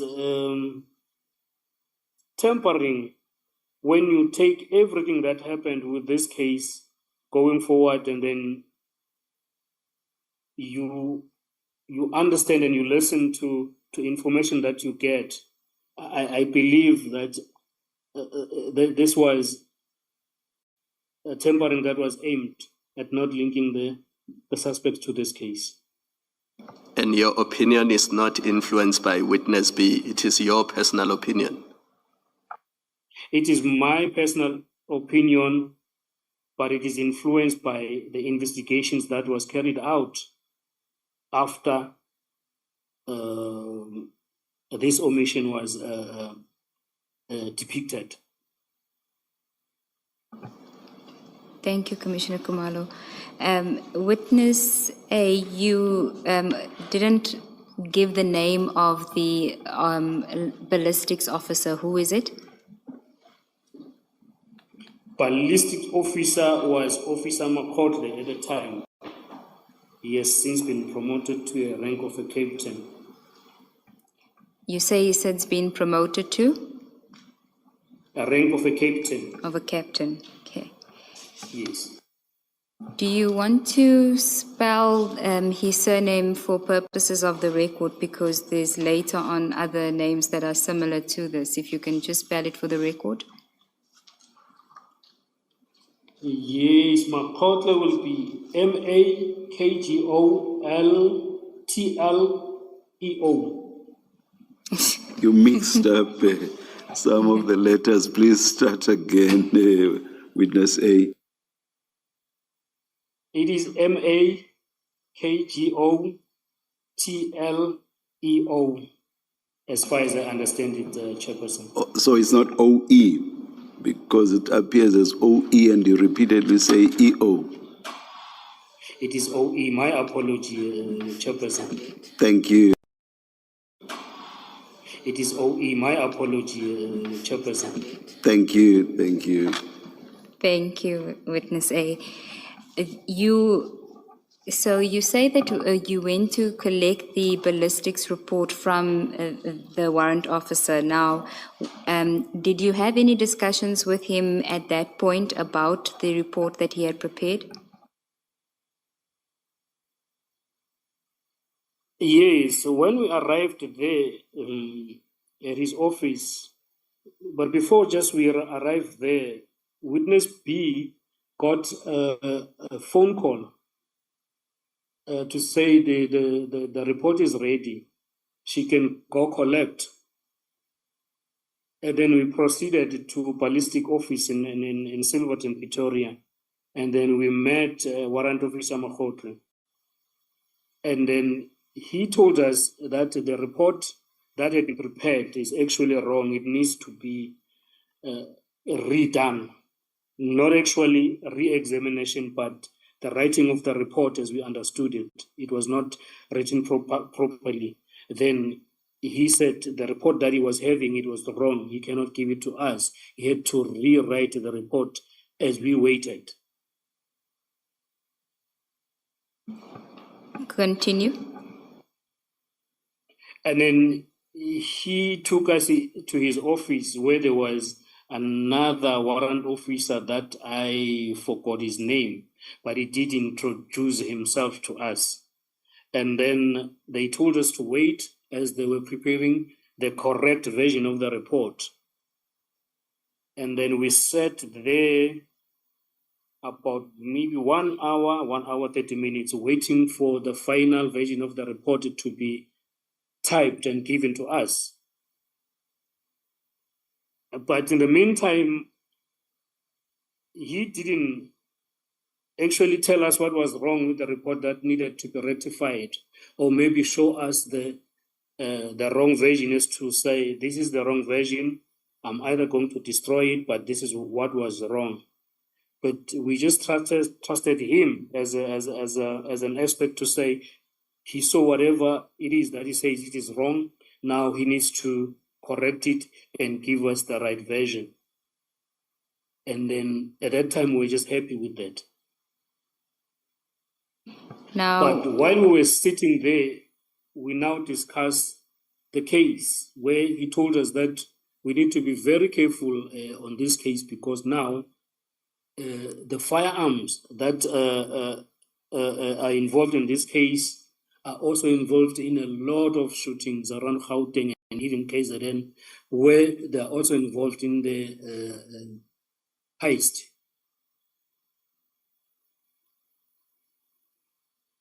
Yes, continue. And then he said, even communicating openly to other people about this case is very dangerous, because it seems like the people that are involved in this case are very dangerous, looking at the involvement of this case, of these firearms to other cases. And then our expectation at face value, it was that the report that he was compiling at that time was going to show us what he was speaking about, which was not the case. When you say what he was speaking about, what are you referring to? To say these firearms are linked in many cases. So you were expecting the report that you were waiting for an hour and a half from him to fix the error would set out in that report the linkages that he was telling you about while you were waiting for the report. That is correct. And did the report have those linkages in there? It did not have the records in there. Even worse, it did not have these 15 cartridges that we have recovered when we arrested the suspect at Bramley.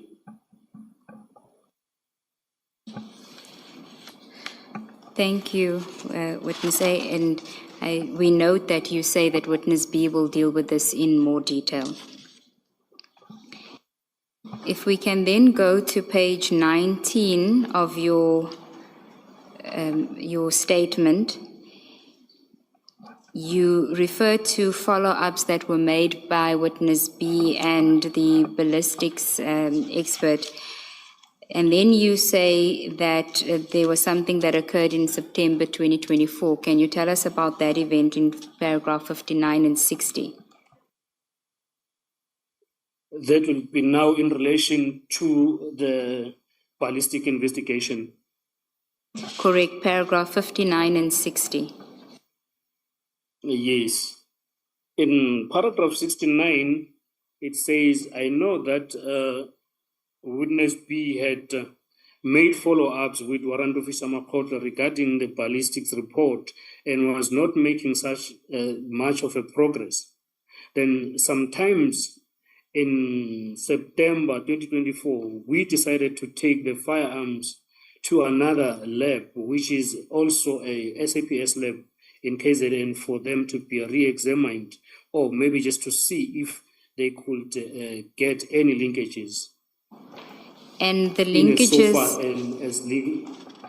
As sorry, Witness A, the linkages that you are referring to is what, the 15 cartridges, or the cases that he had told you about, the other cases that he had told you about?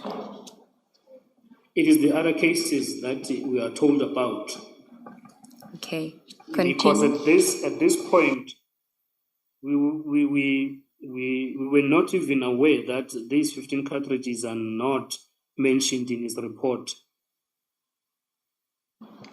Okay, so you didn't expect or have any knowledge of the ballistics insofar as the 15 cartridges were concerned. It wasn't something you were looking out for. It was you were looking for the linkages that he had told you about while he was preparing the report. Yes, we're linking for the linkages in as far as we were told when he was doing the report.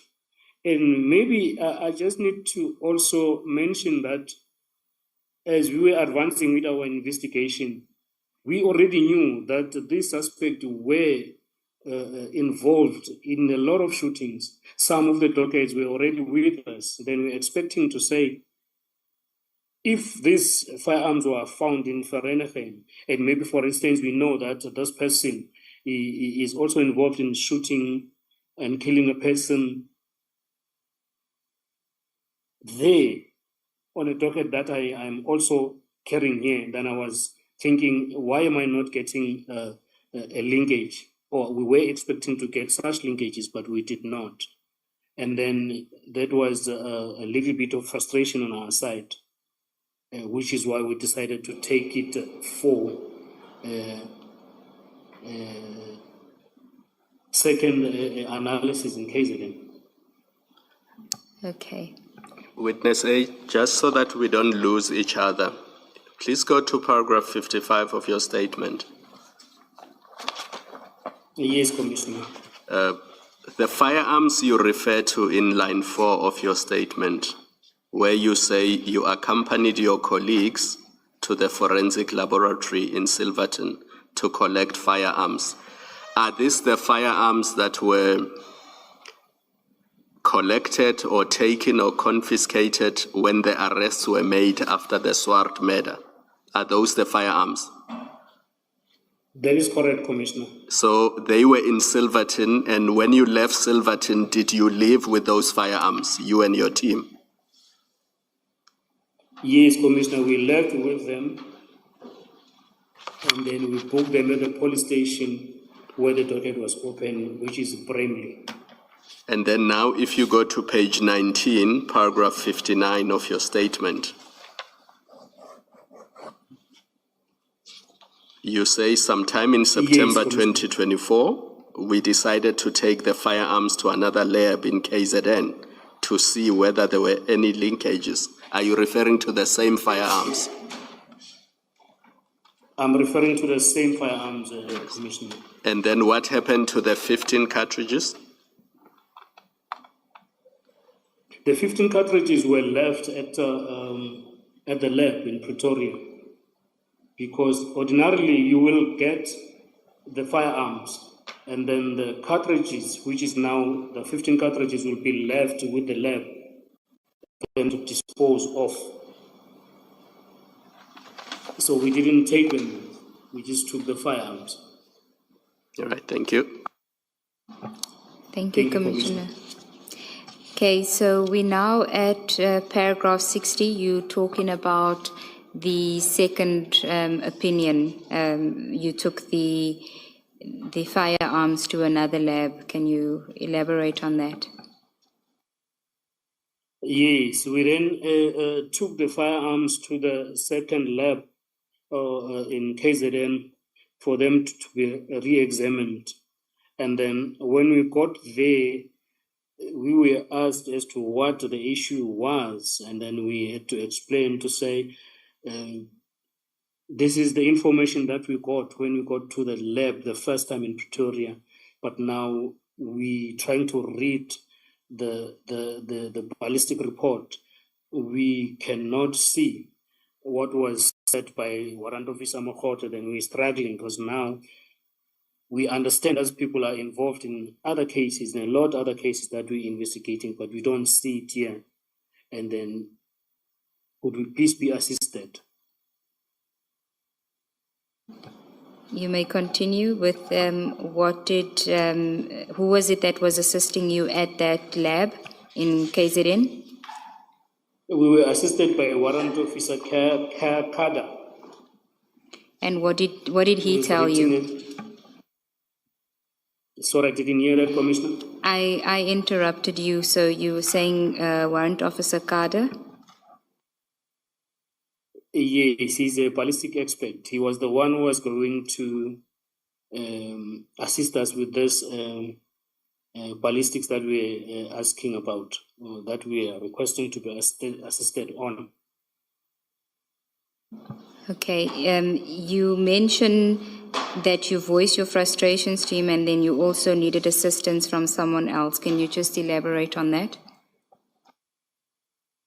Yes, we informed him what has happened, and then we gave him a little bit of the case, and then we also gave him the report that we got from Pretoria, because we were carrying it with us to say, can he read through it and interpret it to us, because it's quite a technical report. You need someone who understands it well to to read it back to you and tell you what it actually says. And then at a first glance, he said, but there is 15 cartridges that was taken to ballistics. And then there is nothing mentioned about them in the results, because now the expert will receive the exhibit, then will do the examination, then will give the results thereof, which will then be negative or positive. And then it was actually him who alerted us that there is no mention of the 15 cartridges in the results, but they are being mentioned as coming in to the lab. And then just for the sake of completeness, you mention the Major General Mbuso Kumalo. What was his role in this process?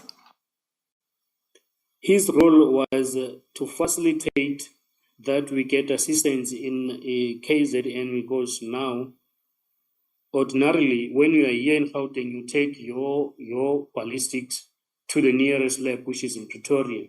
Now, we're struggling to get help there. Now, we said, can we maybe try and take it to KZN and see if maybe they will assist us before we get to trial, so that we can understand exactly what is happening here. Is it really that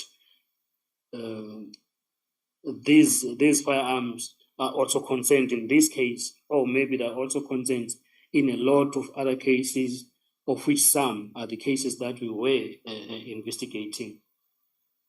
And then he really did so. He connected us with the ballistics in KZN for us to assist us. Thank you, Witness A. Can we now go on to the next topic, which is on page 20 of your statement, starting at paragraph 61. You've titled it Tau's Bail and the IO's Request for Assistance. Yes. On this one, it mainly deals about Tau that was now applying for his bail at Vereeniging on the murder case, because initially they did apply for bail, all three of them, and the bail was denied. And then they were not granted bail. And then Tau made a bail on new facts, citing that he has got a condition. Then this condition warrants him to be released out of prison, so that he can get better medical services outside. Well, what condition is it that he relied upon? He told the court that he was diabetic, and then he told that his condition would need him to be at a facility outside of the hospital. And then he was granted bail based on that. Okay, so can we just go a step back before he's granted bail? You speak about the 1st of August, 2024. Can you tell us about that? Yes, the 1st of August, 2024, it was the eve of the day when that was granted bail. And then I got a phone call from Vusundlala again. And then he told me what was going to happen about bail. He actually expressly told me that I was going to be granted bail. Then he told me, nah, that cannot happen because we've got a strong case against him. And he has already failed his first attempt. Then he told me what was the plan, according to him. And then he said, Tau is going to pay his way out. If that fails, he will escape. If the second one fails of escaping, he will eliminate the investigating officers, meaning he will kill them. Then I said, He's just making stories. That's not going to happen. Meaning getting bail, not talking about killing or escaping. I was talking about bail because I was so strong that the case that we had against him is actually very strong. Witness But A. what happened on the second? Witness A, you say the WhatsApp call was from open quote someone, close quote. Did you establish from whose phone this call was made? Yes. It was from Mr. Madlanga. I missed that. I'm looking at the statement, and because I sort of suspected that you did mention the name now, I whispered to my co-commissioner. He, like me, missed the name as well. I'm very sorry. I was looking at the someone in the statement. Thank you very much. Yes, Commissioner, thank you. And then now I reported this call only to the second witness because I didn't really make something big out of it. I said, I told her to say, hey, I got the call from this person because now she knows him because we've just attended the party there. This is what he is saying. But I didn't take it as something serious. Only to be surprised on the following day that Tao really was granted bail.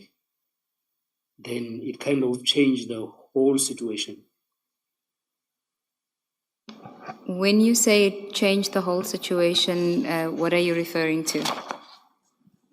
It confirmed what Lala had said to me on the first. And then it also confirmed what he used to be saying, like along to say this person is connected to the Mlife who is connected to the cartels. And then it confirmed to say when he said they will pay their way out, or if that doesn't happen, they will kill the investigating team. Then I could see that one of what he said, one thing of the three things that he said will happen has just happened. So now it meant we needed to run fast to stop them doing maybe the second or the third step on the things that he said would happen. Now, And then I called him again. I called him again on WhatsApp call. And then as I called him, he said, when he answered the call, he said, yes, I told you. The problem is when I tell you things you do not want to understand. And it was just early, before even our office knew that that was been granted bail. Then he said, I told you the problem, you do not want to listen to me when I tell you things. Then I asked him, how did you know? Then he told me that he was called by General Shibiri, who told him that, hey, Tau had just been released in Vereeniging on bail of 10,000. Now, my suspicions that I had that were not confirmed were coming to reality now to say, hey, what I was suspecting with the parties going to his office, could it be that he knows something that we don't know? What? And then, Witness? yes, Commissioner. Yes. What did you understand him, or what did he mean when he said, he also said that I did not want to listen to him when he tells me about such things? What does that mean? You discuss with him ordinarily and his place in your work? He will tell me a lot of things about this case, amongst the things that he will tell me is to say, hey, recuse yourself from this investigation because it is dangerous. The people that are behind this case are actually dangerous. You will get yourself killed. Then I will take it as if just someone who just want to intimidate you. Then I'll say, hey, it always happens. And then he will go on and say,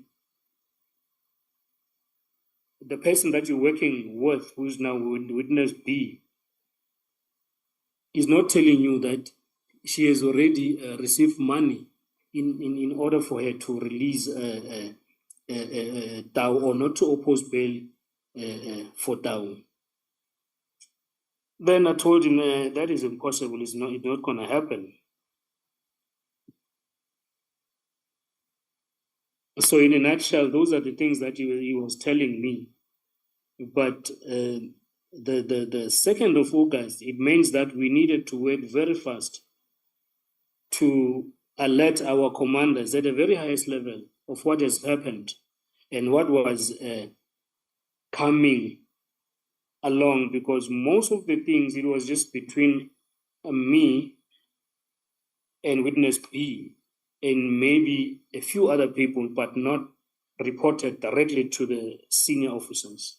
But on that day, we thought that we actually need to report this and lay the foundation as we were coming from the first appearance to this day, so that the senior officers can take a decision from there.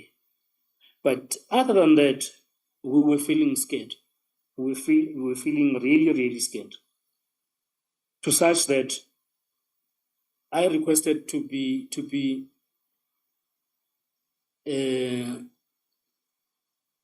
provided with security from that day, to be taken to the place where the meeting was going to be.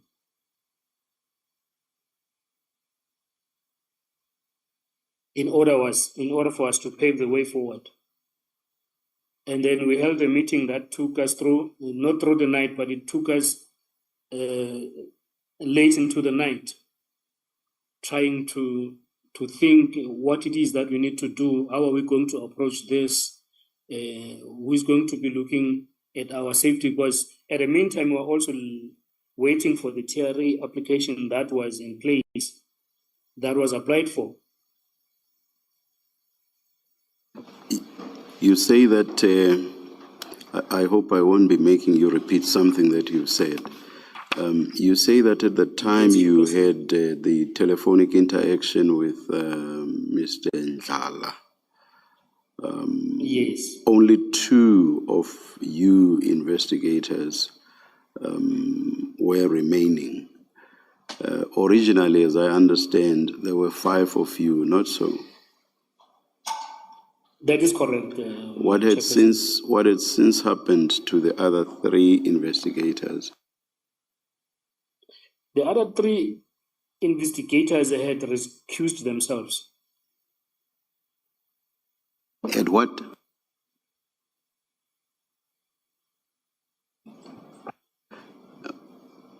You said they had recused themselves. That's I'm used to that term being used in the context of judicial officers or people who preside even in tribunals or other adjudicative fora. So I'm not used to it in the context of investigators. Can you explain what you mean? Yes, Chairperson, I'm using it in lack of a better term to use, but they have gone out of the investigation. They were no longer part of the investigation. I just do not have they had withdrawn. a suitable English term for that. They had withdrawn as investigators. That is correct. Thank you, Chairperson. Yes, they had already withdrawn themselves from investigation. The reasons being? They didn't really give a reason, because their withdrawal was not a kind of a formal withdrawal to sit down around the table to say, because of reason 1, 2, and 3, I'm deciding to withdraw myself. May I ask this direct question? From the testimony of General Mkwanazi, the distinct impression we were given is that investigators withdrew because of the threats that were brought to bear upon all the investigators. Would that be, which I believe was part of what led to 10 members of the PKTT being brought to Gauteng? Is that factually correct or not? That will be correct, commissioners. But what I was saying is that there was no formal withdrawal to sit around the table to say, for reason number 1 or 2, I'm withdrawing myself. But I think the pressure that the team was facing could have amounted to them to withdraw themselves.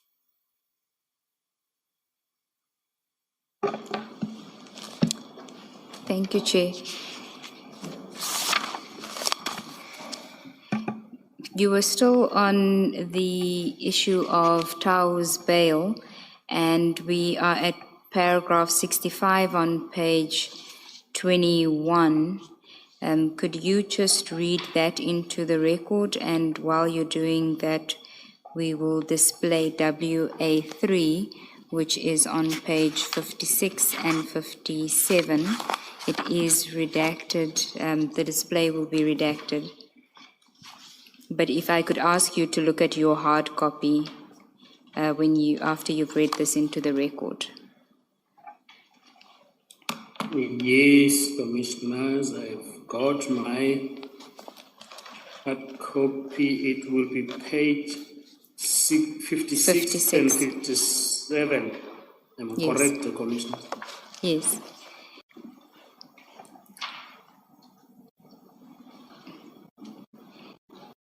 Can you tell us what it is that we're looking at without mentioning the name of the person who's sending this message? Yes.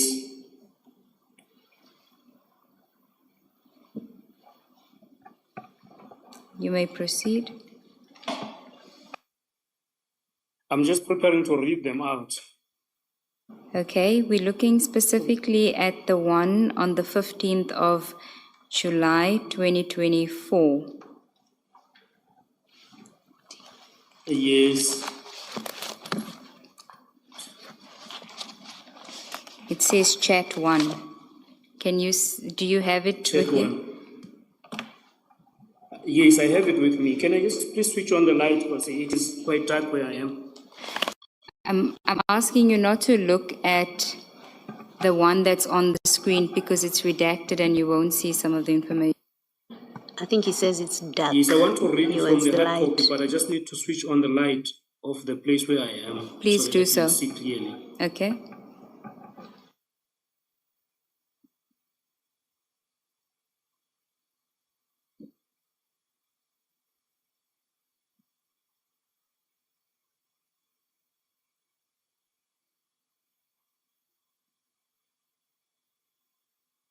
Yes, commissioners. Witness A, if I can ask you to first read paragraph 65 of your statement into the record, and then we will go to the WhatsApp chat on page 56. So first read 65. Yes, the paragraph 65 goes as follows. It says, our investigation also revealed that in a WhatsApp chat on the 14th of July 2024, someone sent a message to Mulife saying, appearance for bail application today. Next court appearance, bail will be granted for him.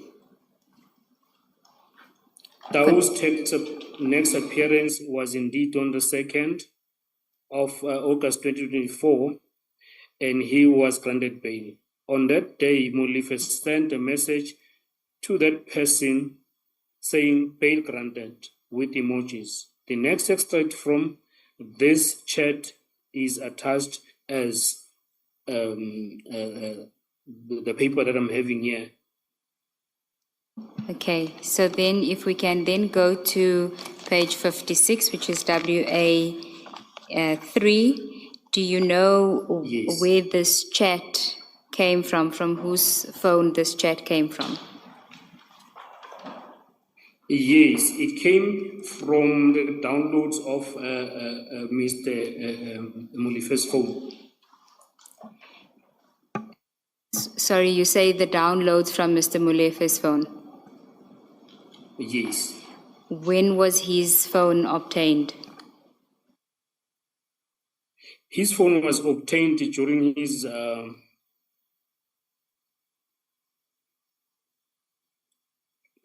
arrest on the 6th of December 2024. Thank you. Can we then go back to your statement at Yes, paragraph Commissioner. 66?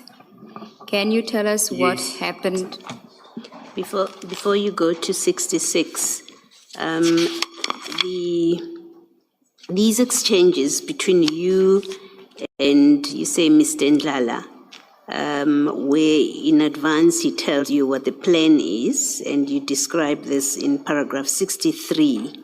You say there was a clear plan what would happen regarding the bail. First, he would be granted bail. Secondly, if he was not granted bail, he would escape from custody.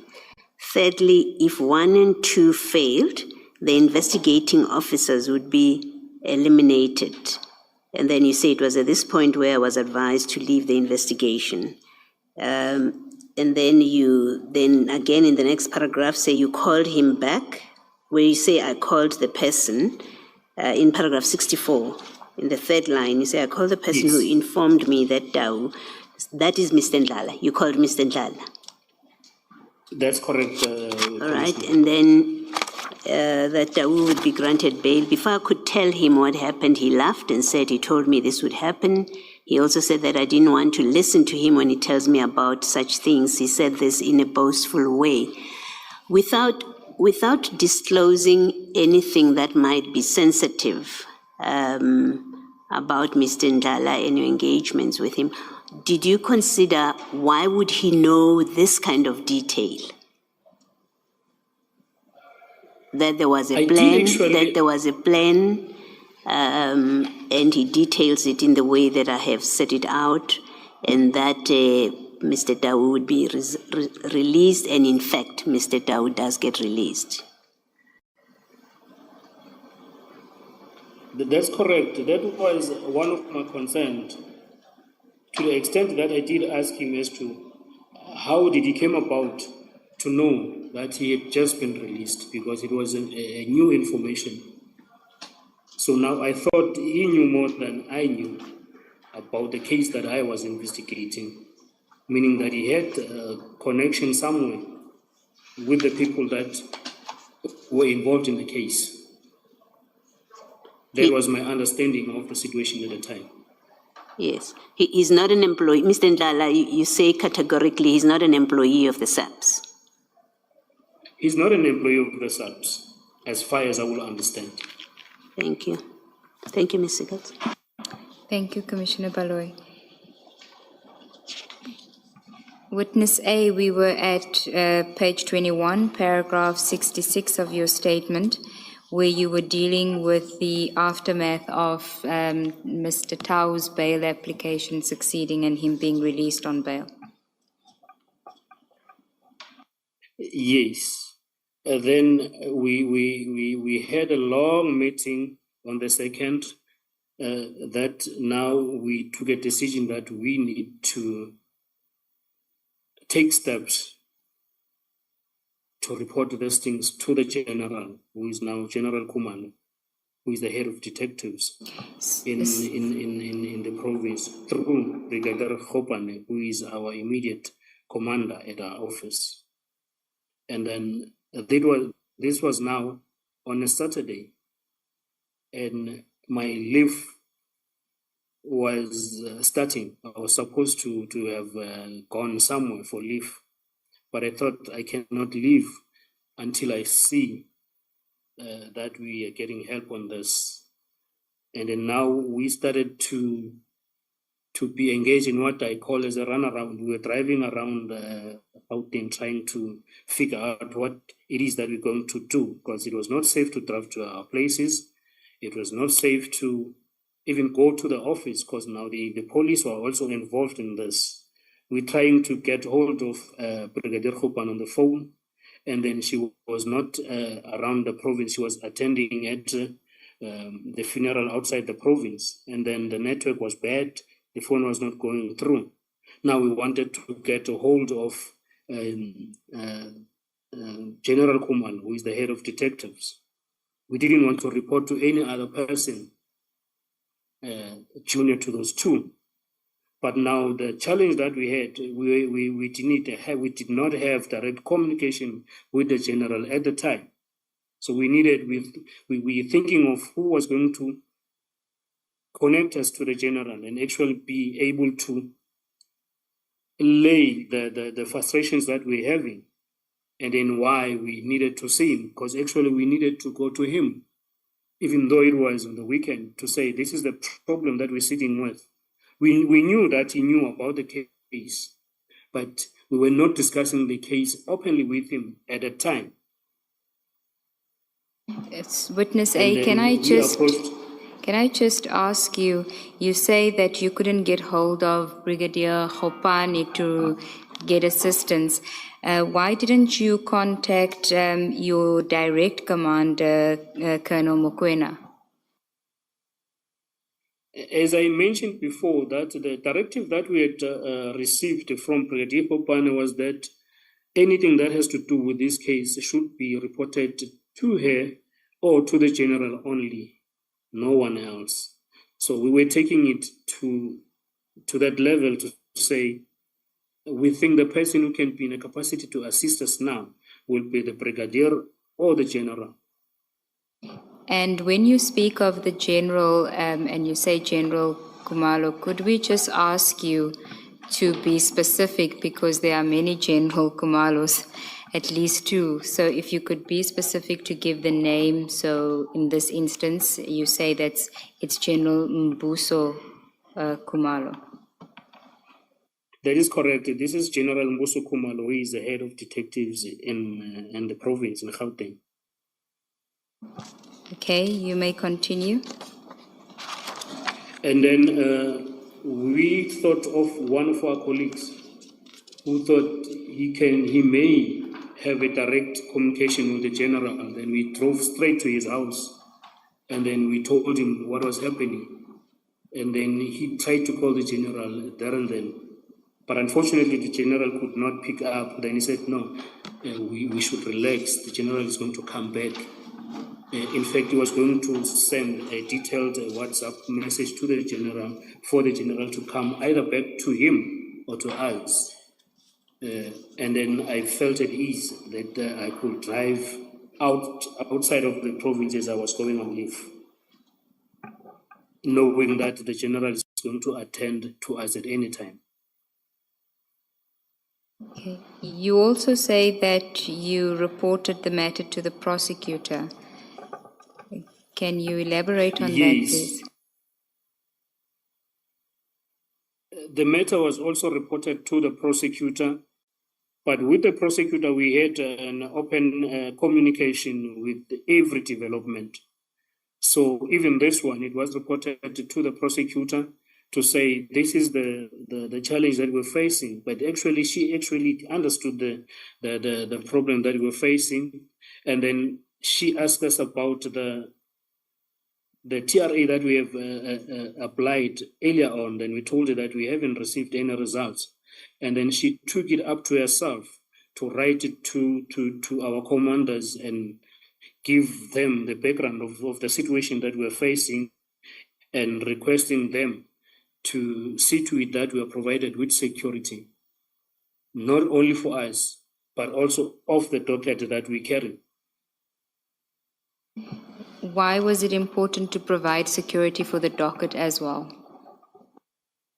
It is because that now we thought that If they do not find us, they will want to find the docket. Once they find the docket, then you will have a problem because now you won't be having the docket, like the physical docket, it will be gone. That was just our thought. It's not that we knew that this is what was going to happen. To the extent that this docket was not kept, where we will keep our docket at the office in our still locked cabinets. We were driving around with it wherever we were going, which was posing another danger to us. Did you or witness B ever get hold of General Mbuso Kumalo? It is General Mbuso Kumalo who came back to us after, I believe, having received the communication from the member that assisted us to get through to him. So you spoke to the general? The general phoned me. And what did he say? I spoke to him. And then he told me that he has heard what has happened. And then he told me that he would want to see us very soon so that we can discuss a way forward. And then I told him that I was on leave, but I was willing to withdraw my leave and come to work. Then he said, no, there won't be a need. As long I am safe wherever I was, he will be communicating or making any arrangements that will be made with witness B until I come back from leave. And then as soon as I came back from leave, we went to General's office, and then he addressed us. He asked us some questions, and then he told us that he's going to assist wherever he can. And then he just gave us the layout, what his wish and what he thinks should happen to this investigation. Okay, can I just take you a step back while you were still on leave at paragraph 69 on page 22? You speak about an event that occurred on the 8th of August. Can you elaborate on that? Yes. On the 8th of August, I would have been on leave because I think I came back on leave on the 16th, if I'm correct. And then I was informed by witness B that the TRA has been conducted, the threat risk assessment had been conducted, and it was classified as high risk, which in other words meant that our lives were extremely in danger. And who conducted that TRA? Sorry, I didn't get that, Commissioners. Who conducted that TRA? It was Colonel Dule from Crime Intelligence. Okay, proceed. Yes, then when I came back, we started doing our investigation. Then we will be meeting with the officers that were assessing our risk, getting information from us, asking us how we're feeling. That is what we were told. But I would believe that they were also checking the places that we were staying at, even though I didn't know that. But there were background checks that were done on us, I believe. Okay. And then at paragraph 70, you speak about an incident. May I, before you go to 70? Witness A, you say in paragraph 67 that you could not, the language you use is you say we could not speak to General Shibiri. And so we thought that we should try to get hold of Major General Mbuso Kumalo. Why could you not speak? Why did you decide that you could not speak to General Shibiri? We had already been advised, commissioners, to say we must not discuss this case with him, if I may say that.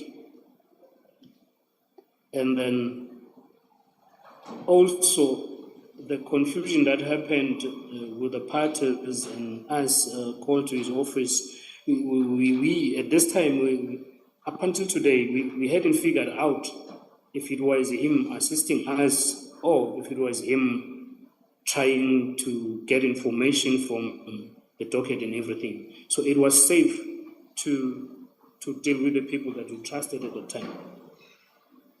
So the reason you decided not to speak to him, it was a trust issue. You didn't think you could trust him. I will put it in that way, commissioners. Yes.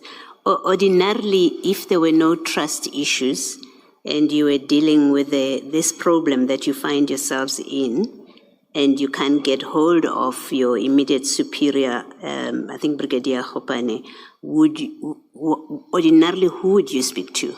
Would it have been Shibiri, General Shibiri?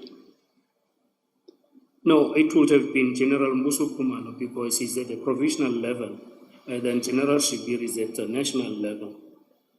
So I will exhaust the means of trying to get hold of General Kumalo at the provincial level. And then going to national level will be extreme. Yes. So in terms of hierarchy, the right person, if you couldn't find Brigadier Hopane, you're saying General Kumalo, Mbuso Kumalo would have been the next person that you speak to if you followed the hierarchy. That's correct, Commissioner. That will be the next person that you will have to speak to. Yes. Thank you. Thank you, Ms. Sika. Thank you, Commissioner Baloy. Okay, so we are now at paragraph 70 on page 22, where you speak about an incident that occurred in the week of the 12th of August when you returned from leave. Can you just tell us about that? Yes, now I had already resumed duties. Then we were doing normal investigation on this case. And maybe it should be mentioned that we were doing this case and other cases that we already had at the office. So it will be this case and other cases, depending what investigation we have on other cases. And then we were called to come to the office. And then the information was that there were two officers who were waiting for us or who needed to meet with us at the office. And then we drove to the office, and then we found these two police officers at our office now, at the organized crime office. And then they told us they are from the cold case unit, and then they requested that we give them over the docket of Swart murder. And one of these warrant officers was identified to us as Dion Mulaudzi, who works at the cold cases office. And then we refused. We said we cannot, because that's procedurally that was wrong. You can't just give the docket to someone because they're requesting for the docket, let alone that this was the sensitive matter that we're investigating. Even if it was just a normal docket that had no threats and everything, you cannot just say, okay, here's the docket, you're looking for it, have it. Witness A, the form of request, did they have a letter with them or was it a verbal request? It was a verbal request. And who is the head of the cold case unit? Or who was at the time? I really do not have concrete information. I only heard that the head of the cold case unit will be Brigadier. I just forgot the name.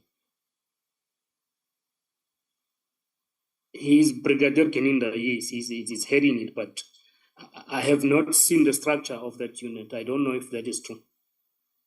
And just for our benefit, what is a cold case in the context of the South African police system?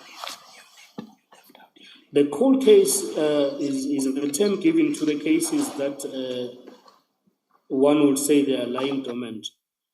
They have been opened, and then there is no breakthrough for a certain period of time. Then they would be referred to as a cold case, which will then mean that they need a certain or a different approach from a mainstream approach that maybe the station or any other unit will be giving. Then they are ordinarily transferred or given to the cold case unit. But this one of us, it was a fresh case, and it was not called in a way that the people were already arrested and it was caught going. So it didn't really fit the category of it being investigated in that unit to start with. So you, as one of the investigators, had not yet formed a view that you've hit a dead end with this case? No. Actually, the progress on the case was wonderful. We were having leads. We were getting closer to even arresting a fourth suspect. And then we had good linkages to the suspect that we had already arrested. So there is no way that it could have been referred to as a cold case at that stage. Thank you, Commissioner Kumalo. Is it, witness A, is it not possible that whoever approached you may have considered this to be a cold case because you were not discussing it with anyone? You've testified that a very small circle of people knew anything about this case as per instructions, and there was good reason for it. Is it not possible that there may not have been anything sinister with these two gentlemen who come and ask for it, for the docket? I wouldn't think so, Commissioner, because even if that would have been the case, the time frame did not allow for this case to be categorized as such. And then besides that, this case was all over the news. You will go around, you will know about this case to say there is 3 people that were arrested for the murder of Mr. Swart in Vereeniging. And for the fact that there was a police officer that was arrested for it, on it, it will be like all over in the media and more so all over in our own connections in the police, our groups and everything. So it was known that it was court going. Thank you.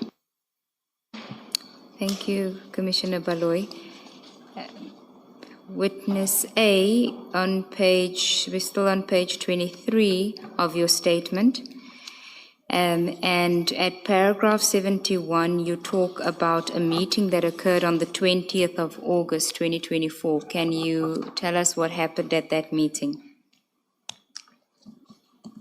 Yes, this meeting happened just for us so that we can be able to give the progress of the case to the general, because now the general was taking this case under his wing to say we need to report to him the challenges that we are facing so that he can see where he can assist and give a guidance regarding investigation, and also the challenges that now the personal challenges in terms of the threats that we're having. So this was one meeting of the regular meetings that we're having with the general. Some will be just over the phone if he has time. If he doesn't have time, then if he has time, he will call us to his office to say, brief me, what is happening here?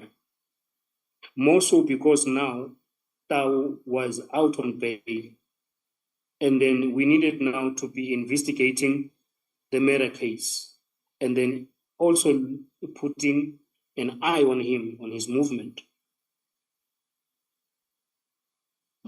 And you speak about the responsibility for your safety and security of the docket. What transpired there? Oh, yes, that was solely taken over by General Kumalo. And then he told us that he will see to it that we will get the assistance that we need in terms of safety. And then he introduced to us to the people that were going to assist us in terms of protection. And who was that who was now responsible for your safety and the security of the docket? We were introduced to General Kekana, who is, I think, the head of the uniform units in Gauteng, to say he will provide you with the members that will be in charge of your safety or your protection while you are doing the docket and while you are off duty. And then at the same time, there was another wing of the police that was going to be working behind the scenes, which I'm not at liberty to talk about their operations because I don't know about them, but they are from counterintelligence. They were doing the TRA, they were doing the background checks, they were seeing the severity of the risk, and then maybe reporting to the generals, I don't know, but they were also part of the operation by then. You refer in your statement at paragraph 71 to a counterintelligence investigation. Is that what you just mentioned now, or is that something else? Initially, the counterintelligence came in as far as giving protection and assessing the situation, maybe which then led to the counterintelligence investigation to say the investigation itself, now the overall investigation need to be taken under the counterintelligence. I will talk to that extent. But initially, it was not the counterintelligence doing investigation. It was us doing investigation under their protection up until the time when now we were introduced to their wing of investigation, which included the PKTT, as it is called. Okay. At paragraph 72, maybe that would be the concluding topic for today. You speak about events of the 5th of September 2024. Can you just tell us what happened on that day? This one was one of the eventful days because we were not already provided with the units that were going to guard us. So we were visited at home late at night by the unit that needed to guide us and guard us or provide protection to us and our families as we were sleeping. And then it came as a surprise because we were not really noticed or given a notice to say people were going to visit you at night. From my side, I heard by the sirens outside and then when I opened the window, I saw 5 marked police vehicles with the sirens and blue lights on. And then when I went to them, they told that they were being tasked to come give protection to me overnight. And then in the morning, the other team was going to take over. That one will be the TRT. And then we will be doing investigation, and then the other team that came at night will come change. They were changing shifts. So was it 24-hour protection? It was actually the start of a 24-hour protection. Thank you, Chair. I think this may be a convenient time to adjourn for the day. Let us adjourn and resume at 9:30 tomorrow.